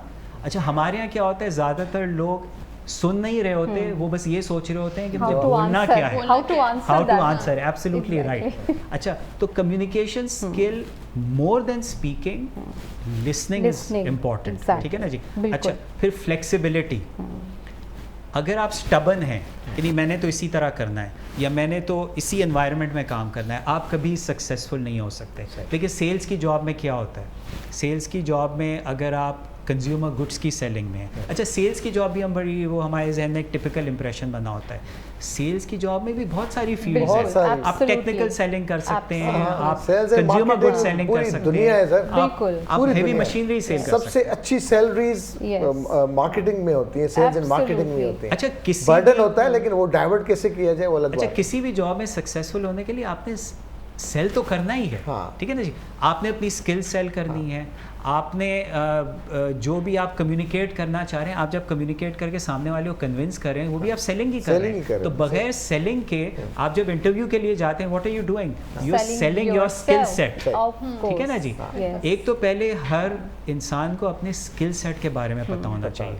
जब आपको अपने स्किल सेट के बारे में पता होगा तो आप आगे वाले को कन्विंस कर सकेंगे. अच्छा, लोग क्या होता है कि जब वो, आई विल कम बैक, वो जो हमारा इनिशियल था कि जब वो किसी ऑर्गेनाइजेशन में इंटरव्यू के लिए जाते हैं, वो बगैर रिसर्च के पहुंच जाते हैं. वो ये नहीं देखते कि जी, अच्छा आजकल हर कंपनी की वेबसाइट होती है.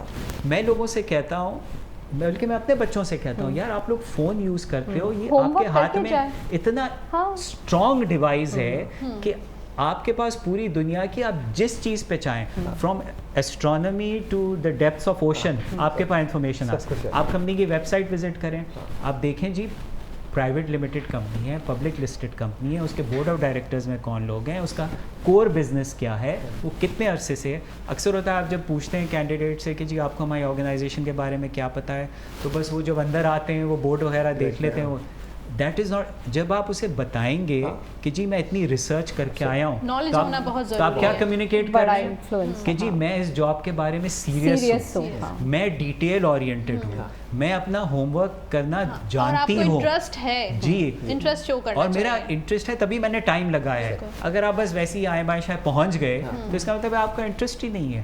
تو آپ نے سوالوں کے اگر آدھے بھی جواب دیے لیکن آپ کا وہ انٹرسٹ نہیں آیا تو پھر یو ول ناٹ بی, یا مکمل بھی جواب دیے اور آپ کا کلیئرلی انٹرسٹ نہیں آیا. یہ تو بات ہوگی جابس کی. بزنس پر آتے ہیں تو اس میں کیا اسٹارٹ کرنے کے لیے, بزنس اسٹارٹ کرنے کے لیے کیا چیزیں ضروری ہیں؟ اچھا دیکھیں آج کل تو یہ ہے کہ جو ٹپیکل لوگوں کے ذہن میں ایک ٹریڈیشنل وہ ہے نا مائنڈ سیٹ کہ جی بہت پیسہ درکار ہوتا ہے. اچھا میں نے تھوڑی دیر پہلے بات کی اسکل سیٹ کی. آئی ٹی پلیٹ فارمز پر کوئی بزنس سیٹ کرنے کے لیے آپ کو بس وہ ایک ٹیکنیکل اسکل سیٹ چاہیے ہوتا ہے, ٹھیک ہے نا. اگر آپ کے پاس نہیں بھی ہے یو کین ہائر سمبڈی کہ وہ آپ کے لیے وہ ایک پلیٹ فارم سیٹ اپ کر دے, آپ کے لیے انٹرنیٹ مارکیٹنگ یا ڈیجیٹل مارکیٹنگ جسے ہم کہتے ہیں جو کہ فیس بک یا ڈفرینٹ سوشل میڈیا کے تھرو ہوتی ہے, اس کو سیٹ اپ کر دیں. آپ نے اس میں کوئی پروڈکٹس نہیں پرچیز کرنی, آپ نے لوگوں کو کنونس کرنا ہے کہ وہ آپ ان کی پروڈکٹ لسٹنگس کرا دیں, ان کی سیل ہوگی, آپ اس پہ یا تو ایک کمیشن کمائیں گے, یا اگر آپ کی ویب سائٹ جو ہے وہ بہت سکسیزفل ہو گئی تو لوگ اس پہ آٹومیٹکلی ایڈورٹیزمنٹس دیں گے. تو یہ ضروری نہیں ہے کہ آپ کو بہت زیادہ پیسہ, پراپرٹی ڈیلرز کیسے کماتے ہیں, ان کو لینا ہے ان کو بیچنا ہے. اگر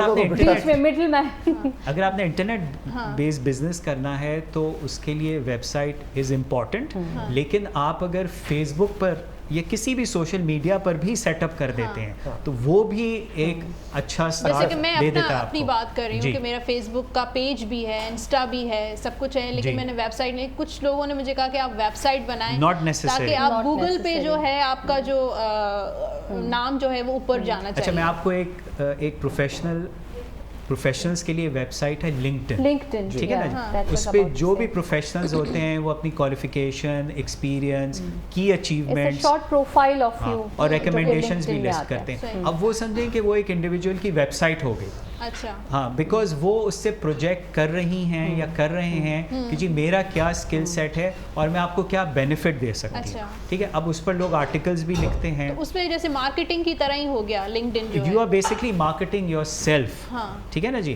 اب اگر میرا بزنس کارڈ ہے یا میرا لیٹر ہیڈ ہے تو اس پہ میں اپنا لنکڈن پروفائل کی لنک ضرور مینشن کروں گا تاکہ اگر کوئی پورٹفولیو آف یورز جو کہ لنکڈن پہ آئے, اگر کوئی میرا اسنیپ شاٹ دیکھنا چاہ رہا ہے تو اس کو آئیڈیا ہو جائے گا. اچھا اس میں بھی ایک بڑی انٹرسٹنگ چیز ہے, کچھ لوگوں سے اگر آپ بات کرتے ہیں کہ جی ایک اپرچونٹی اویلیبل ہے, یہ میرا ایک پرسنل تجربہ رہا ہے, تو جی آپ اپنا سی وی بھیج دیں. اب دی انڈیویجول وڈ سے کہ جی وہ میرا لنکڈن پروفائل ہے, سی وی کی کیا ضرورت ہے. Now what is that individual communicating to me کہ I am not seriously interested in your job, اور ایک سی وی ایفرٹ تو کریں نا, سب جگہ کے لیے نہیں ہوتی, بالکل بھی نہیں ہوتی. وہی میں نے کہا نا آپ پہلے ریسرچ کریں. اب جب جاب ایڈ آتی ہے تو اس کے اندر بڑا کلیئرلی مینشنڈ ہوتا ہے ان کی کیا ریکوائرمنٹس ہیں, ٹھیک ہے. اس میں وہ یہ کہتے ہیں کہ جی جن کا یہ کی ایکسپیرینس ہے تو ہمیں اس انڈیویجول کے لوگ چاہیے. اب آپ جب وہ سی وی اپنا بنا رہے ہیں اس جاب کے لیے تو آپ اپنی وہ اچیومنٹس ہائی لائٹ کریں جو اس ریکوائرمنٹ سے میچ ہو رہی ہے. جب جتنا زیادہ میچ ہوگی اتنا زیادہ چانسز بڑھ جائیں گے کہ وہ آپ کو کال کریں. بالکل اسی طرح سے آپ نے ایک بڑا اچھا کوسچن ابھی کیا تھا کہ جو انٹیریئر سینس سے آتے ہیں, اسکلڈ ہوتے ہیں, جاب ان کو چاہیے ہوتی ہے, کریئر پاتھ چاہیے ہوتا ہے, تو وہ کیسے. اس کے لیے میں آپ کو تھوڑا سا بتاؤں کہ جو ہمارا اسکل ڈیولپمنٹ کاؤنسل ہے they are really working good on it. بات صرف یہ ہے کہ ان کو پہنچایا جائے وہاں تک. There should be an institution جو ہماری ریکروٹمنٹ ایجنسیز ہیں یہاں پر, وہ ان کو برج کریں وہاں پر. They provide internship, they provide further certifications, skill based certifications, اور وہ ہر طرح کی فیلڈ میں, میکینیکل سے لے کے technical, electrical, I T, sub fields میں ہیں. اینڈ آئی ریممبر کہ back SIM where in early 2000s کہ ایک گورنمنٹ نے بڑا اچھا پروجیکٹ سٹارٹ کیا تھا جہاں پر انہوں نے یوتھ کو آئی ٹی انسٹیٹیوشن کی بڑی مشروم گروتھ ہوئی تھی 1998-99 میں، اس کے ساتھ لنک کیا تھا اور بچوں کو بیسک کافی سارے یوتھ ڈیولپمنٹ پروگرامز آ چکے ہیں ہمارے پاس، لیکن ایکچولی وہ بھی ٹائم کے ساتھ تھوڑے سے ڈھل گئے، مٹ گئے، کہیں دوسرے کرپشن کے اس میں چلے گئے. اب آپ کے پاس جو بھی ڈگری ہے، لیکن آپ جب کینیڈا جاتے ہیں تو 6 مہینے سے لے کے 2 سال 3 سال تک آپ کو ڈپلوما کرنا پڑتا ہے ان کے ٹرمز اینڈ کنڈیشنز پہ، ان کی ریکوائرمنٹ کیا ہے. آپ بھی آئی ٹی کے ہیں، ان کو بھی آئی ٹی چاہیے، لیکن ان کو کون سی آئی ٹی کی چاہیے، وہ ان کی ٹریننگ ہوتی ہے. ہم لوگ یہاں پہ نہیں کر رہے اس چیز کو لے کے. سر اس کے لیے بھی جو کریئر کاؤنسلر ہے، ناٹ اسٹوڈنٹ گائیڈنس، یہ جو کریئر کاؤنسلر ہیں ان کی جو سرٹیفکیٹس ہوتی ہیں، ان کی سرٹیفکیٹس آفر کرتا ہے Pakistan institute of career counselling. Sajjad Wasan assembly budget منظور करे छॾी था त बजट कीअं वरी सरकारी मुलाज़िमनि लाइ त ॾाढियूं ख़ुशख़बरियूं हुयूं. तव्हां असां हुते जा हुते वेठा आहियूं. असां हुते जा असां वेंदासीं बि किथे. अच्छा जी सुमिरा जी से आखिरी सवाल जिसको हम पहले सवाल से लिंक करेंगे. बच्चे क्योंकि स्कूल जाते हैं, अर्ली एज में जाते हैं, टीचर्स के हवाले से टीचर खुद ट्रेंड नहीं होते. बिल्कुल एब्सोल्यूट. जिनको कोई करियर में कुछ नहीं करना होता, वो मतलब कुछ नहीं मिला होता तो वो टीचर बन जाती है. उनके हवाले हमारे बच्चे होते हैं. बिल्कुल. उसको किस तरह से हम आगे देखिए, इसमें जिम्मेदारी मैं समझती हूँ पेरेंट्स की भी आती है. पेरेंट्स जब अपना फ्यूचर, अपनी पूरी ज़िंदगी की जमा पूंजी उनकी औलाद है, वो जब किसी स्कूल में इंस्टीट्यूशन में डालते हैं तो वो क्यों नहीं चेक करते कि टीचर क्वालिफाइड है कि नहीं है. ठीक है. प्रॉब्लम ये है कि हमारे mostly educational institutions money maintain business एक आ चुका है कॉन्सेप्ट. वो जो एजुकेशन का कॉन्सेप्ट था वो कहीं नीचे हो गया है और एक बिजनेस ओरिएंटेड ऑर्गेनाइजेशन, इंडस्ट्री का कॉन्सेप्ट, एक इंडस्ट्री बन चुकी है एजुकेशन इंडस्ट्री.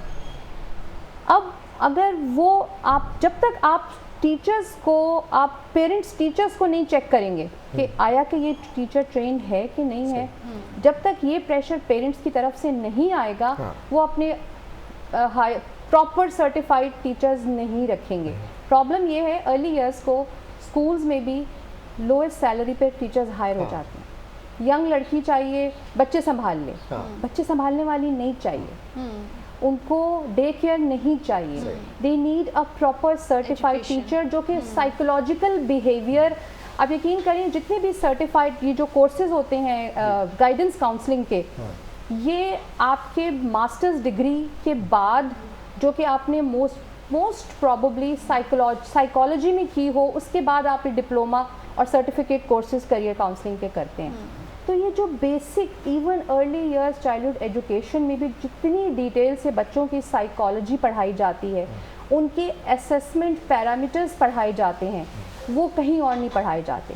जब तक कि ये टीचर ट्रेन नहीं होगी वो आपके बच्चे को सही तरह असेस नहीं कर सकते. अच्छा, ऐसी टीचर्स मैंने देखी हैं ट्रेन, लेकिन उन स्कूल्स में जिनकी फ़ीस हर कोई अफोर्ड नहीं कर सकता. बिल्कुल एब्सोल्युटली. तो फिर मेरा एक सजेशन है, ये मैंने बहुत अरसे पहले भी एक जगह लिखा था. देखें, जो प्राइवेट स्कूल जो हमारी जो फेडरेशन है, all Pakistan private school federation, वो क्यों नहीं ये लॉ पास करती कि आपने अगर हमारा मेंबर बनना है तो आप ट्रेन टीचर रखें. सही. और ऐसा टीचर्स की ट्रेनिंग कराई जाए. चले भाई कोई नीडी है, कुछ बिल्कुल वो भी इंसान है ना, जो स्कूल मालिकाने रखते हैं, लेकिन ट्रेनिंग नहीं कराते. नहीं करवाते सर. इसमें स्कूल्स को पार्ट पे करना पड़ेगा इस वजह से कि they can pay half and half. आधा बोले ठीक है टीचर बेयर कर ले, आधा हम बेयर कर लेते हैं, चलो आप ये भी नहीं कर सकते, बट वो आपका टीचर एक एसेट बन जाएगा. आप ये तो कह सकेंगे ना कि we have train teachers. Plus Pakistan में जैसे पिम्स है या कॉमसैट्स हैं इस्लामाबाद में, इन्होंने कुछ ऑनलाइन कोर्सेज भी सर्टिफिकेशन स्टार्ट की है. अब कोविड की वजह से एक ये बड़ी अच्छी एक मैं समझती हूँ अवेयरनेस लोगों में आई है कि ऑनलाइन एजुकेशन एग्जिस्ट, हालांकि पूरी दुनिया में थी बहुत अरसे से, बट नाउ पीपल नो कि ये चीज़ भी वैल्यूएबल हो सकती है। इसको अगर हम पॉजिटिव लें तो बच्चों को पता चल गया कि किस तरह से प्रिंट आउट किया जाता है, डाउनलोड किस तरह से किया जाता है, किस तरह से बिल्कुल बिल्कुल अब वो हो चुका है। अर्ली चाइल्ड एजुकेशन की teachers can online do that, और वो अपने आप को अपनी वैल्यू एडिशन कर सकते हैं। आखिरी कुछ चंद मिनट रह गए हमारे पास। मैं एक चीज़ ऐड करूंगा कि हम बहुत ज़्यादा जिम्मेदारी स्कूल्स और टीचर्स और करियर काउंसलर्स पे डालते हैं। तो वही जो पॉइंट मैंने पहले दिया था कि पेरेंट्स को बहुत ज़्यादा एक्टिव रोल प्ले करने की ज़रूरत है अपने बच्चों की, सिर्फ तालीम पर नहीं बल्कि तरबियत पर, बिकॉज तरबियत वो चीज़ है जो कि उन्हें दुनिया में एक मकाम देगी। तालीम वो फिर भी हासिल कर लेंगे, लेकिन अखलाकियात और लोगों के साथ कैसे पेश आना है वो बहुत ज़रूरी है। बहुत शुक्रिया, थैंक यू साहब आपका, बहुत शुक्रिया मैम आपका, आपने बहुत ज़बरदस्त हमें आज ट्रेन कर दिया। हमें भी ट्रेनिंग लेने की रोज़ ज़रूरत होती है, और हम आप जैसे दोस्त आते हैं और मेहरबान आते हैं, हम सब एक दूसरे से सीखते हैं। बिल्कुल सही है, रोज़ हम अपने शो से कुछ ना कुछ सीख रहे होते हैं। एक्चुअली लर्निंग जो है ना जी, वो लाइफ लॉन्ग चीज़ है। जिसने वो समझा कि जी अब मैंने सीख लिया, वो कभी भी नहीं सीख सकेगा। आज आपका बहुत शुक्रिया, आपने बहुत कुछ सिखा दिया, बेटे बेटे सिखा दिया। Thank you very much, thank you for inviting. नहीं, थैंक यू, ऑलवेज वेलकम, और हम ये सेशंस रखते रहेंगे इंशाल्लाह आगे भी। महताज जी मेहरबानी पर अॼु तव्हां सिंगापुरियन राइस ज़रूर सिखी वरिता हूंदा।